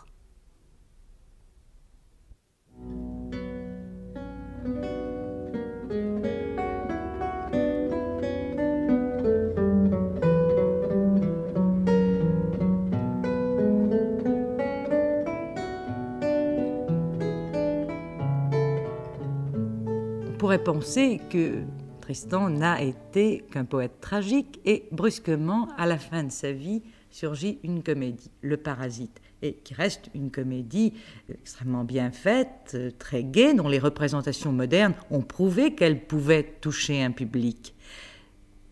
Comment expliquez-vous tout d'un coup cet attrait pour la comédie? Je pense qu'il n'y a pas tellement révolution dans la pensée de Tristan. il n'avait pas écrit de comédie parce que, ma foi, il écrivait des tragédies, n'est-ce pas? Mais la comédie l'intéressait sûrement, elle intéressait tous les Français de l'époque. Oui, était-ce un souvenir de jeunesse pour Oh, avoir il n'est vu pas jouer nécessaire. à la je ne cour crois les pas. comédiens italiens? Ah, pas du tout. Ah, pas du tout. N'est-ce pas? Vous savez que nous avons actuellement des ouvrages qui donnent des statistiques fort exactes des pièces qui ont été jouées à travers tout le XVIIe siècle, n'est-ce pas? Année par année, genre par genre. Or, la comédie, à un certain moment, fléchit. C'est exact. Vers 1620, 1635, la comédie fléchit. Et puis, tout d'un coup, c'est une explosion. Et alors, avec deux influences étrangères, influence espagnole, influence italienne. Et alors, c'est peut-être ça qui serait plus curieux à observer, mais vous me direz que c'est le point de vue d'un historien. C'est que lorsque Tristan écrit sa pièce, il s'inspire très nettement de la comédie italienne. Alors que depuis 5-6 ans, le public français s'intéresse à la comédie d'origine espagnole. C'est pourquoi je vous posais la question de savoir si c'était une réminiscence de comédie italienne, étant donné qu'à la cour, les comédiens italiens ont joué, que la reine s'intéressait, et pour cause, aux comédiens italiens, et que vraisemblablement Tristan a été en rapport dans ses jeunes ans avec ces comédiens. Je pense qu'il a simplement 5-6 ans de retard, pas plus. Voyez-vous, on ne peut pas dire qu'il est obligé de se souvenir de sa jeunesse pour ça. Oui, les pièces d'origine italienne sont extrêmement nombreuses jusqu'en 1640. Voyez-vous, et un petit peu du type justement du Parasite. C'est pour ça, je pense, qu'il n'a pas été obligé de se souvenir de choses très lointaines, n'est-ce pas? Ces pièces que j'appellerais moi typiques, c'est-à-dire, n'est-ce pas? Et même, je dirais, si j'avais le droit de critiquer Tristan avec un petit défaut, c'est qu'il n'y a pas seulement un type dans sa pièce, il y en a deux, n'est-ce pas? Il y a le Matamor et le Parasite. Et il y a le Parasite, et bien si sûr. Tristan était là, on lui dirait qu'il aurait bien fait, n'est-ce pas, de faire une pièce sur le Parasite et une pièce sur le Matamor. Oui, mais alors là, je crois qu'il retrouve les emplois de la Commedia dell'arte, oui, où on trouve les grands valets, Les types. Ah, les types, c'est une comédie typique. typifices et qui viennent se réintégrer à l'intérieur d'une intrigue. De même que, par exemple, n'est-ce pas, là aussi, on a fait des statistiques, le thème de l'ancienne, enfin, de l'homme qui a été esclave chez les Turcs et qui revient en France, et que nous retrouverons, vous le savez bien, dans Molière. Bien sûr. N'est-ce pas? Si bien que ce n'était pas quelque chose de très ancien, c'était quelque chose qui durait encore, mais qui avait été recouvert pendant quelques années par la comédie espagnole. Ah oui, mais dans le Parasite, nous allons trouver cet enlèvement, la tempête, tout à fait, le naufrage, on retrouve les les gens thèmes. vendus à neiger, Enfin, on retrouve les thèmes qu'on aura dans Molière un peu plus tard. exactement. Alors, le plus simple est peut-être d'ouvrir le Parasite et de lire quelques scènes. Oui, d'autant plus que c'est une pièce tout à fait succulente, je dirais, n'est-ce pas?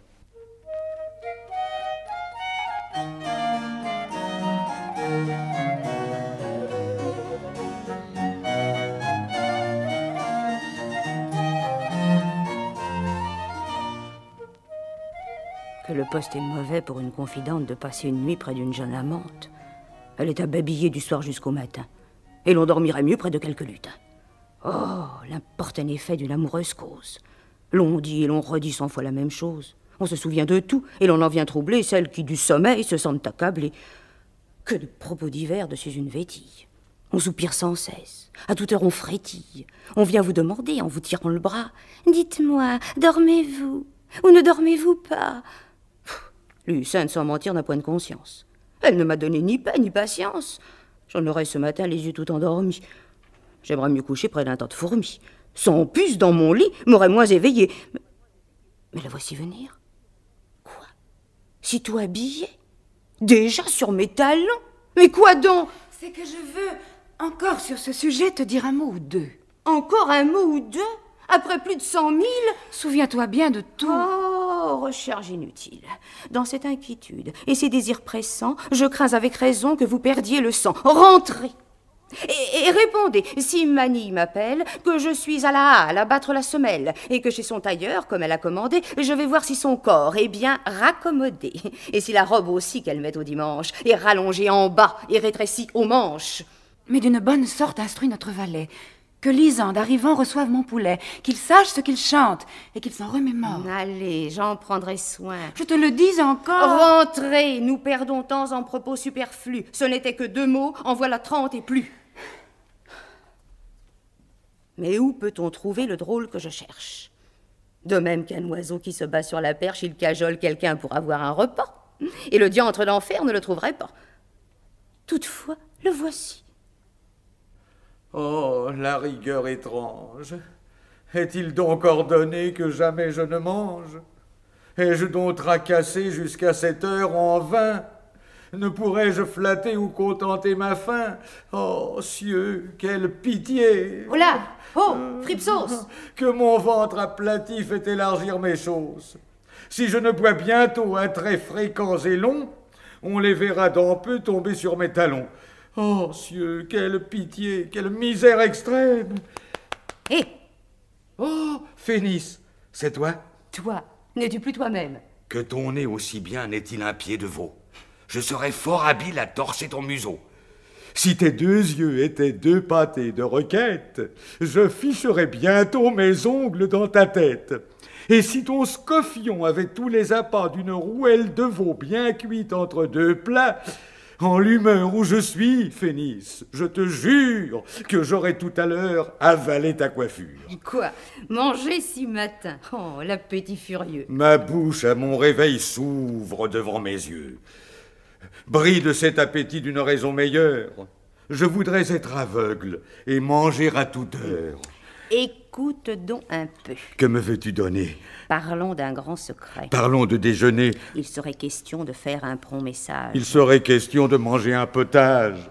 D'une pièce de bœuf se dégraisser les dents et mettre avec loisir des meubles là-dedans.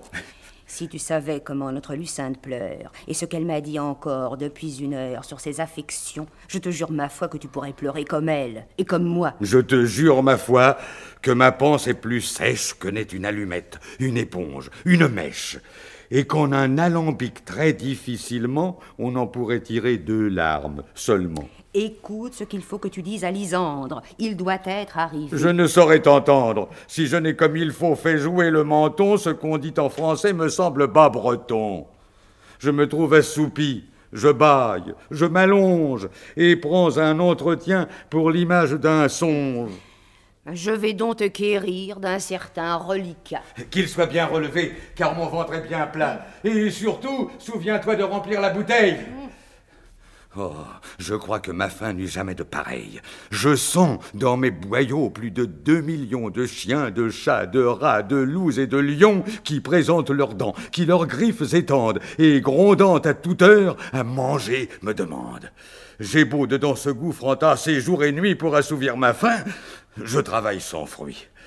Un grand jarret de veau nageant sur un potage, un gigot de mouton, un cochon de bon âge, une langue de bœuf, 2 ou 3 saucissons. Dans ce creux estomac, soufflés sont des chansons. Oh, que d'un bon repas, la rencontre est heureuse. Ne viendra-t-elle point? Dépêche, paresseuse! Découvre donc ce plat que tu caches si bien. Ah, écoute-moi devant. Ou bien tu ne sais rien. Il faut être attentif sur un fait qui nous touche. Tu dois ouvrir l'oreille avant qu'ouvrir la bouche. Je puis, en t'écoutant, les ouvrir toutes deux? Oh, écoute seulement. Que je suis malheureux. Donne un peu de matière à ma faim qui s'irrite. Tu ne mangeras point qu'après la chose dite. Oh. Tu sais que soupirant sous de sévères lois, notre jeune orpheline est réduite aux abois et n'ose contredire à Manie, sa mère, qui la veut marier par un ordre sévère, qu'elle pleure toujours son rigoureux destin. Moi, je n'en pleure pas, on y fera festin. Oh, écoute, oh, qu'un ivrogne est une chose étrange. Mais tu parles toujours, et jamais je ne mange. Je pourrais t'écouter et mâcher doucement. Tu mâcheras après. Écoute seulement. Tu sais que cette fille a bon droit affligé, par inclination est ailleurs engagée. Tant pis. Et qu'elle attend son Lysandre aujourd'hui pour apporter de l'ordre à ce pressant ennui, il faut aller servir cette pauvre innocente. Mais la faim dont j'enrage est encore plus pressante. Ah, tout beau! Faut-il souffrir qu'un maître de filou, malgré ses sentiments, devienne son époux? Et qu'un homme d'honneur, plus noble et plus sortable, en soit ainsi frustré? Non, je me donne au diable. Toutefois, le temps presse, et ce sera demain qu'elle sera forcée à lui donner la main. Si Lysandre avertit bientôt par cette lettre, pour rompre ce dessein ne se vient d'entremettre. Mais comment fera-t-il? Je te dirai comment. Dis donc, je n'en puis plus. Ah, attends un seul moment. Manie, quelquefois, écoute à cette porte. Tu sais bien qu'Alcidor est provençal. Qu'importe. quelque 3 ans après qu'ils furent mariés.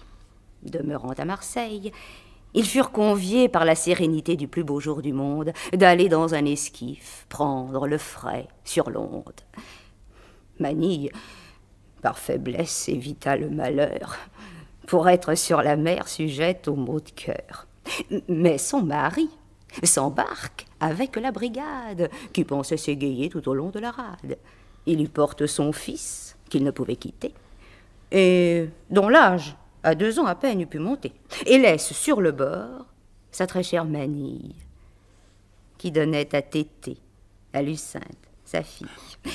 Ceux qui s'étaient commis à ce fier élément virent un temps si beau changer en un moment. Leur esquif fut bien loin poussé d'un vent de terre. Il fit un grand orage, il fit un grand tonnerre, et maltraité ainsi du soir jusqu'au matin, le jour les fit trouver proches d'un brigantin. C'étaient des écumeurs du Turc qui les surprirent, et quelque temps après, en Alger, les vendirent, et nous sûmes l'état de leur captivité d'un de ces prisonniers qui s'était racheté. Mais en 4 ou 5 ans, comme on a pu connaître, ils ont changé de ville, ils ont changé de maître, et le malheur est tel que depuis 14 ans, Manille ne sait plus s'ils sont morts ou vivants. Si Lysandre, arrivé comme un forçat s'habille, et se vient présenter au logis de Manille, et bien instruit par toi, lui fait certains récits, qui pourra l'empêcher de passer pour son fils? L'autre, âgé de 2 ans, fut pris dans cette barque. Son vrai fils, sur son corps, peut avoir quelques marques qu'elle ne verrait pas sur cet autre. Point. Nous sommes fortement assurés sur ce point. Manille a dit 100 fois qu'elle verrait paraître son fils devant ses yeux sans le pouvoir connaître. Et ce fils retrouvé, qu'on estimait perdu, rompra-t-il aisément cet hymen prétendu? Manille, au capitan, sa parole a donné. Il fera tout au moins différer l'hyménée, et nous travaillerons après ce bel effet, afin que le traité soit rompu tout à fait. La fourbe est excellente et bien imaginée, et pourvu seulement qu'elle soit bien menée, à ton honneur, Phénice, elle réussira. À son gré là-dessus, le ciel disposera. C'est à toi seulement d'instruire bien Lysandre, et le bien conseiller sur l'habit qu'il doit prendre, et sur ce qu'il doit dire, afin qu'à la maison il passe pour Sylar, avec quelques raisons. Il doit, adroitement, débiter ses voyages, dépeindre les pays, les cités, les passages, les mœurs des habitants qu'il aura fréquentés, les noms des mécréants, les noms des rachetés. J'entends bien tout cela. Laisse-moi faire. Il saura sur ce point ce qu'il est nécessaire. Buvant vis en visu d'une bonne façon, comme un savant docteur, je lui ferai leçon. Va vite, je te prie. Et pour ta récompense, je prendrai quelque chose encore dans la dépense. Va donc mettre à l'écart quelque chose de bon. Quelques langues de bœuf ou quelques gros jambons. Quelques longes de veau, quelques grasses échinées qui me puissent t'aider à passer la journée. Voilà! Oh! Bourguignon, le Picard, le Basque, Cascaret! Tirons-nous à l'écart. Voici ce capitaine qui fait trembler la terre et qui parle si haut qu'il semble d'un tonnerre. Là d'aller tribouler, où sont tous mes valets? Ils sont sur les degrés de la cour du palais. Oh, je ne suis point servi! Toute cette canaille se cache au cabaret ainsi que rase en paille. Oh là! Qu'on vienne à moi. Que vous plaît-il, monsieur? Où sont tous ces coquins? J'enrage de bon cœur, ils ne répondent point lorsque je les appelle. Monsieur! Je leur romprai quelque jour la cervelle. Où sont tes compagnons qui ne me suivent point? L'un racoutre ses bas et l'autre son pourpoint, et nul n'a de souliers. Car votre seigneurie n'a passé de 3 mois par la savaterie. Elle devrait y aller. Je veux auparavant, afin que vous ayez de bons cuirs de Levant, aller prendre Maroc, Alger, Tunis, Bizerte, et quelque autre pays dont j'ai juré la perte, et nous aurons alors d'assez bons Marocains. Pour te sangler le nez. Pour chausser des coquins. S'ils ont durant ce temps à battre la semelle, qu'ils se tiennent bien gais, leur attente est fort belle. Monsieur, en attendant, irons-nous tout nu-pieds? Je voudrais que ces gueux fussent estropiés. Et du linge, monsieur! J'irai prendre la Chine. Il y croit du coton dont la toile est bien fine. Monsieur, avant ce temps, il serait à propos de nous donner du lin. Ayons quelque repos.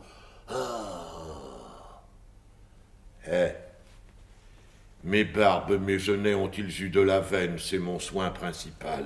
C'est la fièvre cartaine. Il n'a jamais nourri qu'un bidet et qu'un chien. Tu dis que le bidet, surtout, se porte bien? Ce petit animal est une aimable bête. On le pourrait monter même en un jour de fête. Ma foi, sur un baudet, on serait mieux monté. Comment? Qu'il n'est pas bon quand il fait bien crotter. Mais durant les beaux jours, il fait rage en campagne. Il part bien de la main. Oui, comme une montagne. J'en ai bien refusé près de 200 écus. Environ 15 francs. Quoi? L'on les offre, et plus. Oh, les plaisants faquins, ce dialogue est drôle. Il te reste beaucoup de ma demi-pistole. Va-t'en donc à la halle et m'achète à manger. Je crois qu'il dit cela pour me faire enrager. Il va bientôt dîner, il faut que je le suive. Que nous ayons surtout la châtaigne et l'olive. Il vaudrait mieux avoir quelques bonnes à loyaux. De ces prunes aussi, qui laissent le noyau. Mais... arrête. Voilà l'écuyer de Lucinde. Qu'il a l'estomac haut, que n'est-il un coq d'Inde? Je l'irais attaquer encore qu'il fût bardé. Le pauvre a frémi quand je l'ai regardé. Hola, maître d'hôtel. Votre grandeur m'honore. Que fait donc ta maîtresse? Elle dormait encore à l'heure que je suis sorti de la maison. C'est bien fait qu'elle dorme, elle a bonne raison. Avant que nous entrions sous les lois d'Hyménée, elle peut bien dormir la grasse matinée pour avoir le teint frais, le visage arrondi, la gorge ferme et pleine, et le sein rebondi. Car elle est destinée, ainsi qu'on le remarque, pour être en peu de temps un morceau de monarque, et si tout l'univers même n'est en erreur, d'un homme qui vaut bien 3 fois un empereur. Je m'en allais la voir, cette belle assassine. Pour aujourd'hui, monsieur, elle prend médecine. Toutefois... En ce cas, il s'en faut bien garder. Je vis pour la servir, non pour l'incommoder.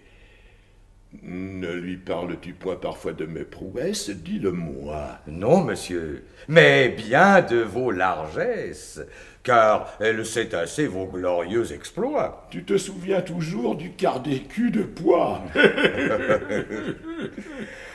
Attendant le dîner, il faut que je te dise si j'ai le bras bien ferme et l'âme bien hardie. Il faut qu'en peu de mots je te fasse savoir si dans un beau combat j'ai bien fait mon devoir. Tout ce qu'il vous plaira. Écoute des merveilles. Pour obliger mon ventre, afflige mes oreilles. Contre le preste-gens venant de batailler. Oh, que ces longs discours vont me faire brailler. J'allais faire trembler plus de 4 couronnes. Oh, qu'il est en humeur de t'en donner de bonnes. Ce bras fut affronté 5 ou 6 roitelets et leur tordit le col ainsi qu'à des poulets. Montbaz s'offela, de même que Mélinde se virent désolés pour l'amour de Lucinde. Sur le bruit que son père en ces lieux fut traîné, d'aller rompre ses fers, je fus déterminé. Quelle obligation pour un si beau voyage. Il se rit de mon maître et j'en crève de rage. Tout cela n'a pu plaire à ce cœur sans pitié. Je n'ai pu jusqu'ici gagner son amitié. Je ne crois pas, monsieur, qu'elle soit si cruelle quand vous aurez couché 4 nuits avec elle. Tiens, voilà de quoi boire au prochain cabaret. Oh, le cœur magnifique. Et de plus, Cascaret... Oh, qu'il est libéral si ce quart d'écu pèse. Mais je crois qu'à la fin de cette parenthèse, je dois sur nouveaux frais avec son valet par son commandement prendre pinte au collet. J'aurai de la vigueur pour achever ma course. Entends-tu? Oui, monsieur. Qu'il boive et sur ma bourse. Nous boirons donc, monsieur, mais à votre santé. Buvez premièrement à ma divinité, à la belle Lucinde, à cette jeune aurore, dont un petit soleil dans peu se doit éclore s'il faut que je l'épouse et qu'enfin sa rigueur cesse de rebuter les offres de mon cœur. Sans doute Cascaret, en vidant les bouteilles, va de ce parasite apprendre des nouvelles, car ce petit fripon sait naturellement tirer les vers du nez assez adroitement. Je saurai si Lucinde... Je vois cette belle, elle sort du logis. Oh, Phénice est avec elle. Où portez-vous ainsi les grâces, les amours et toute la clarté qui fait mes plus beaux jours?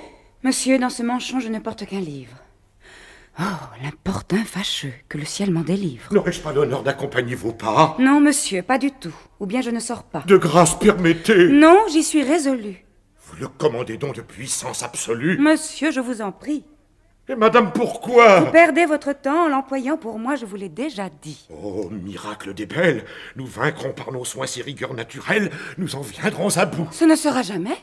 En voudriez-vous jurer? Oui, je vous le promets. Et que vous avez beau solliciter ma mère, tous ces commandements ne sont qu'une chimère. Vous ne m'obtiendrez pas. Oh.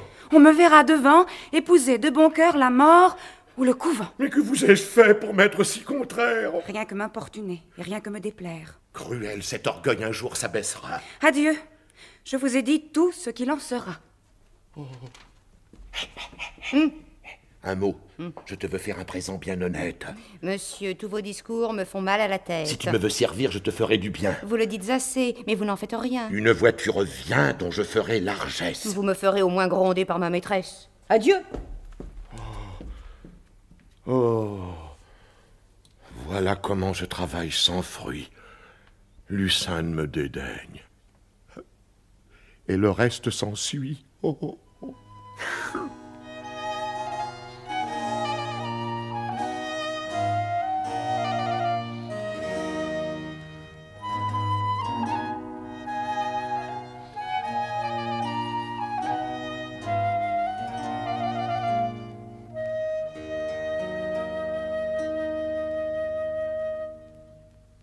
Enfin, voici l'endroit où Lucinde demeure, et je la reverrai possible dans 1 heure.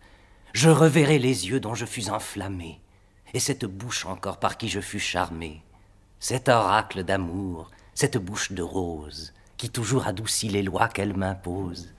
Je baiserai sa main, qui, dans ce qu'elle écrit, par des traits si charmants marque son bel esprit. Mais si faut-il encore relire cette lettre? Si le temps et l'amour me le peuvent permettre, elle presse si fort mon amoureux désir qu'il ne me reste pas un moment de loisir.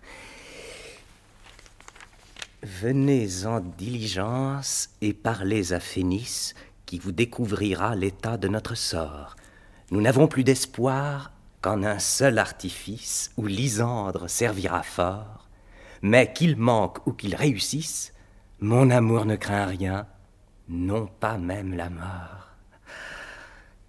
Lucinde, si j'entends la voix de cet oracle, nous sommes traversés par quelque grand obstacle. Notre heure est retardée par quelque empêchement. Mais il faudra le vaincre ou mourir promptement. Rien ne divertira mon amoureux ennui. J'obtiendrai cette belle ou je perdrai la vie. Oh, que je suis à plaindre en mon sort amoureux. Je vis dessous le joug d'un père rigoureux qui ne saurait répondre à mon ardeur extrême, qui veut que j'étudie et n'entend point que j'aime. Lucinde, d'autre part, tremble sous une loi qui la rend pour le moins esclave autant que moi. En ses désirs secrets, elle craint une mère qui ne lui parle point qu'avec un front sévère, qui l'observe sans cesse et la suit en tout lieu, et qui pour la garder voudrait avoir 100 yeux. De m'aller découvrir cette femme chagrine ne rebutera pas ma naissance et ma mine. Possible suis-je faite à ne déplaire pas, mais comme l'on en use en de semblables cas, sans doute, elle voudra faire parler mon père. Et Dieu sait quels seront ses transports de colère, cet esprit rude, avare, actif pour amasser, de nourrir une bru, se veut longtemps passé. On le fera cabrer, lui portant ses paroles. Il me fera soudain retourner aux écoles. Je serai trop heureux s'il ne me frappe pas. Voici que survient Périanthe, valet de Lucile, père de Lysandre, qui annonce l'arrivée de ce dernier dans la ville, et, comme un malheur n'arrive jamais seul, il annonce aussi le prochain mariage de Lucinde avec Matamore. Fureur et désespoir de Lysandre, qui se retourne contre Fripesauce. Mais celui-ci se dit porteur d'une lettre de la bien-aimée, et tout aussitôt le ton change. Pardon, mon cher ami, de grâce, embrasse-moi. J'ai trop peu d'amitié, de mémoire et de foi. Excuse des ardeurs qui n'ont point de pareil. Laissez là notre nez, nos yeux et nos oreilles. Approche, approche-toi. Les valets des filous seraient trop honorés de s'approcher de vous. Il faut par des effets supprimer nos paroles. Tiens, pour t'apaiser, voilà 4 pistoles. Quoi? Pour tant de gros mots? Parlons de sens rassis. À 4 francs la pièce, il en faudrait bien 6. Il faut mieux compenser ces injures atroces. Nous les compenserons quand nous ferons les noces. Dis-moi donc le secret dont on m'écrit ici. Ce fort, quoique assiégé, ne se rend pas ainsi. Il faudra que j'envoie avec mes vésicles la composition article par article. Par un certain secret qui n'a point de pareil, nous allons éluder Manille et son conseil, chasser le capitan comme un péteur d'église, et vous loger chez nous sans aucune remise.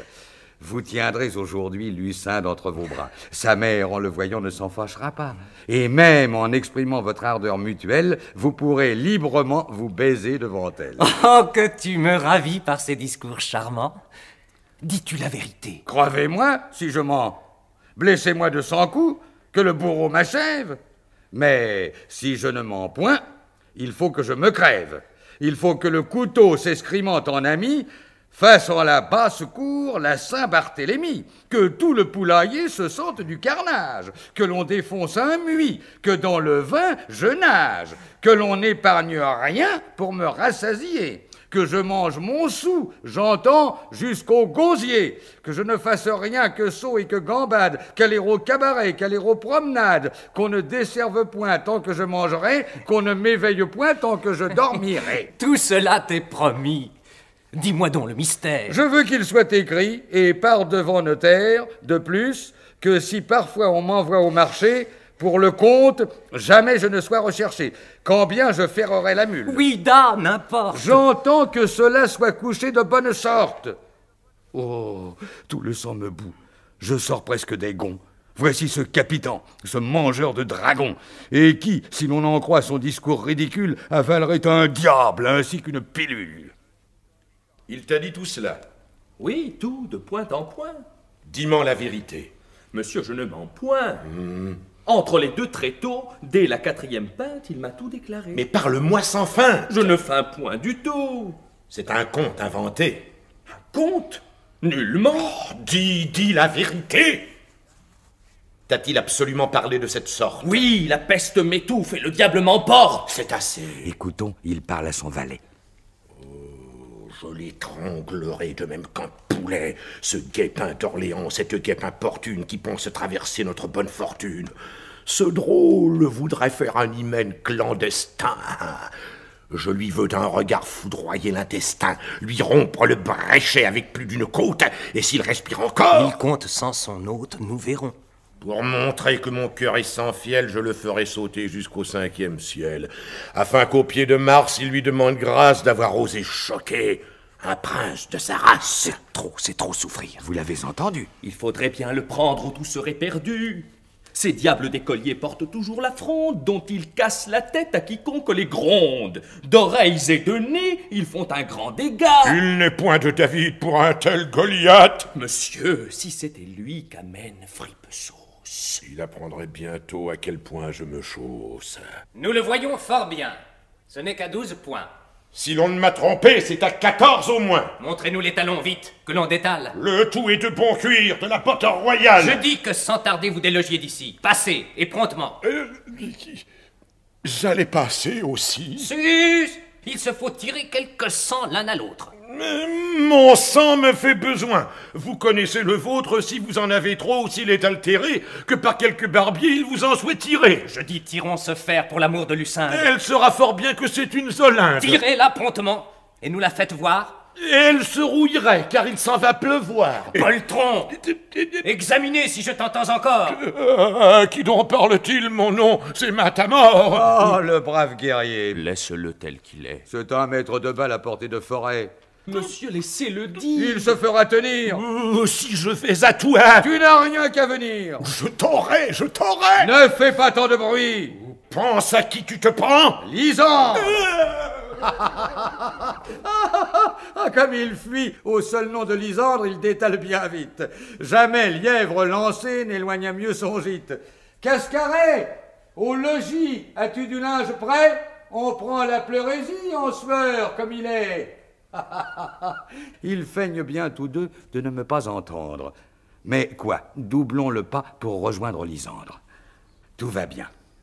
Tout va bien. Nous avons acheté un bel habit d'esclave et défait un pâté d'un lièvre aussi rablé, d'aussi bonne stature, qui jamais jusqu'ici m'ait pu servir de cure. Car ce n'est qu'une cure à ce chaud estomac que la nature a fait large comme un bissac. 12 pintes de vin en ont lavé la toile, mais d'un vin pénétrant et les os et la moelle, d'un vin qui rend d'abord les esprits enchantés et que l'on peut vanter pour 4 qualités. L'agréable couleur, le vert, le vin, la sève. Enfin, c'est du meilleur qui descend à la grève. Notre Turc, qui possible en a bu de mistier, en est plus beau d'un tiers et plus gai de moitié. Il n'est plus Alcoran ni Mahomet qui tienne. Il apprendra de nous à boire à la chrétienne. Nous en pratiquerons aussi bien le métier que la Motte Passaille que François Pommier. Mais voici le galant. Il le faut bien instruire. C'est le temps à peu près qu'il faudra le produire. Avez-vous retenu ce que je vous ai dit? Cher ami, je ne sais, je suis tout interdit, le cœur me bat au sein, je tremble, je frissonne. Et qui vous fait trembler? Vous ne voyez personne. Tu ne saurais penser l'état où je serai quand je verrai ma sœur, quand je l'embrasserai. Je me sens tout ému, j'en ai déjà la fièvre et mon âme s'apprête à passer sur ma lèvre. Ma foi, s'il est ainsi, vous perdrez la raison. À l'heure qu'il faudra jaser comme un oison, vous deviendrez muet.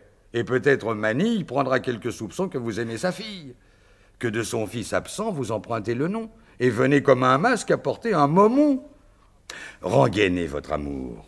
Cachez sa violence, et vous souvenez bien des choses d'importance. Il faut de la mémoire à qui sait bien mentir. N'oubliez pas les noms de Jaff, ni de Tyr. Vous citerez encore d'autres noms de Syrie pour vous conduire enfin jusqu'en Alexandrie, où vous aurez trouvé ce marchand marseillais qui vous a reconnu pour chrétien, pour français, pour natif de sa ville et d'honnête famille, et vous a racheté. Mais s'il faut que Manille me demande le nom de ce marchand humain... Eh bien, vous répondrez qu'il s'appelle le Romain. De taille... Médiocre, à qui le poil grisonne, et pour un trafiquant, assez bonne personne. Son logis? Vers le port. Sa femme et ses enfants? Vous direz qu'il est veuf depuis 4 ou 5 ans. Ne sauriez-vous tout seul fonder cette fabrique? Je n'ai pas comme toi cette belle pratique. Je ne sais point mentir. Allez, vous l'apprendrez. J'entre dans la maison. Suivez-moi de bien près. Je vais étudier mon discours et ma mine. Allégresse, allégresse, en cuisine, en cuisine. Oh Dieu, qu'à cet abord mes sens seront charmés. Je crois qu'en nous baisant, nous tomberons pâmés. Et dans ces doux transports, j'ai bien sujet de crainte que ma maîtresse et moi n'oublions l'art de feindre. Il faut avec adresse, en prenant un faux jour, cacher bien ces baisers de salut et d'amour.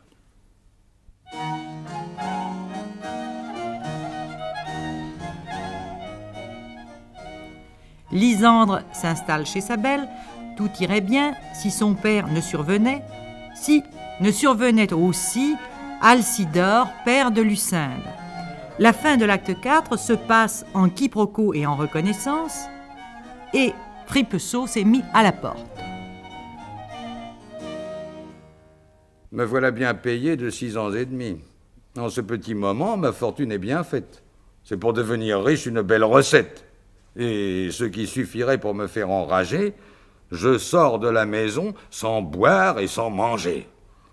Après m'être brûlé le nez à la cuisine, avoir mis tout en train pour la fête voisine, apprêter tant de mets pour faire un bon repas, par l'ordre des démons, je n'en mangerai pas. S'il faut quitter ainsi la marmite et la poêle, que maudit soit l'amour, et quiconque s'en mêle. Au diable le fripon, dont les meilleurs valets ont l'estomac si vide en portant des poulets. Adieu, bœuf de poitrine et cimier agréable. Adieu, beau mouton gras au goût si délectable. Adieu, cochon rôti, adieu, chapon bardé, adieu, petit dindon tant bardé que lardé, adieu, levreau, perdrix et pigeonneaux en pâte, dont un diable incarné ne veut pas que je tâte. Adieu, tarte à la crème, adieu, poupelin sucré, puissiez-vous étrangler ceux qui m'en ont sevré. On a beau toutefois me traiter de la sorte, si ferais-je le guet autour de cette porte. Je vais proche d'ici faire quelques repas afin de revenir promptement sur mes pas. Me dut-on assommer, me dut-on faire pendre, je saurai, si je puis, que deviendra Lysandre. Matamor était conduit et Fripsos rentre en grâce. Colère de Matamor. Ma bile est enflammée, tout mon sang s'embrase. Cet Alcidor sans doute est le patron de Case. Voici qui, comme vous, m'étonne et me surprend. La rencontre est bizarre. Ou le miracle est grand. On peut dire, monsieur, que c'est une merveille qui jamais n'eut encore ni n'aura sa pareille.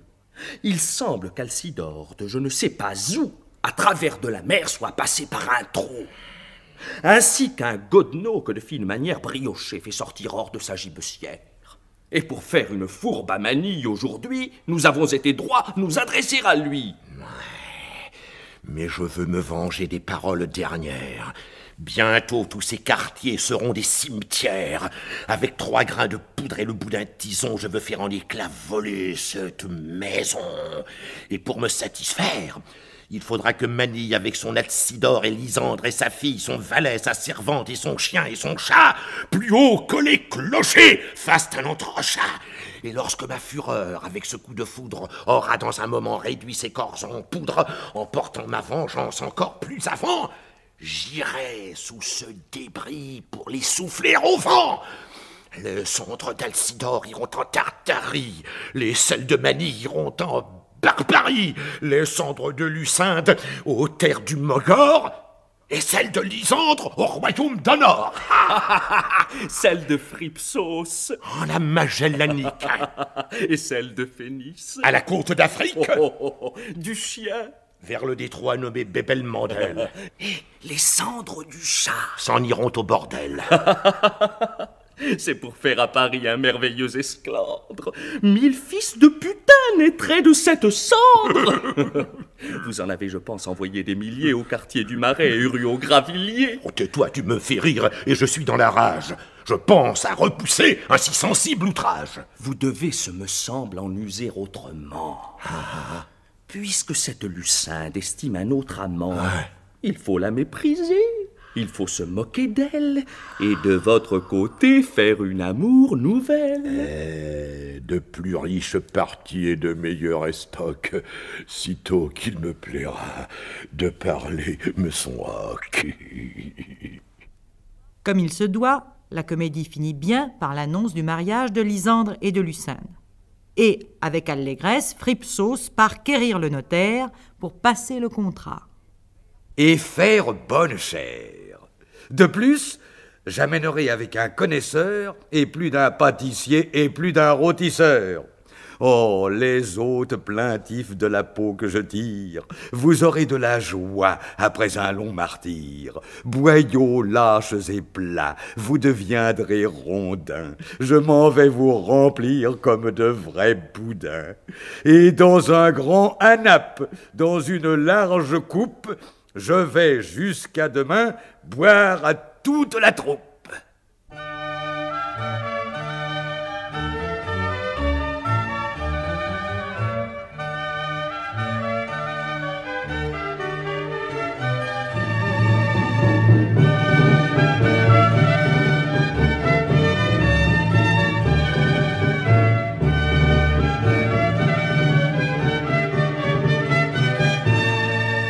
C'était Prestige du théâtre, une émission de la Société d'histoire du théâtre qui présentait aujourd'hui Tristan l'Hermite.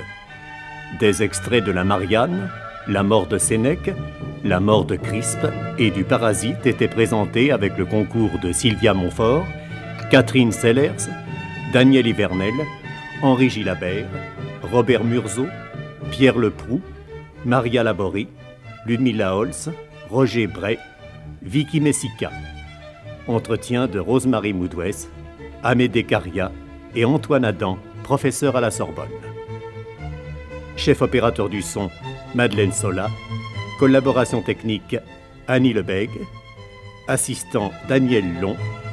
Réalisation, José Pivin.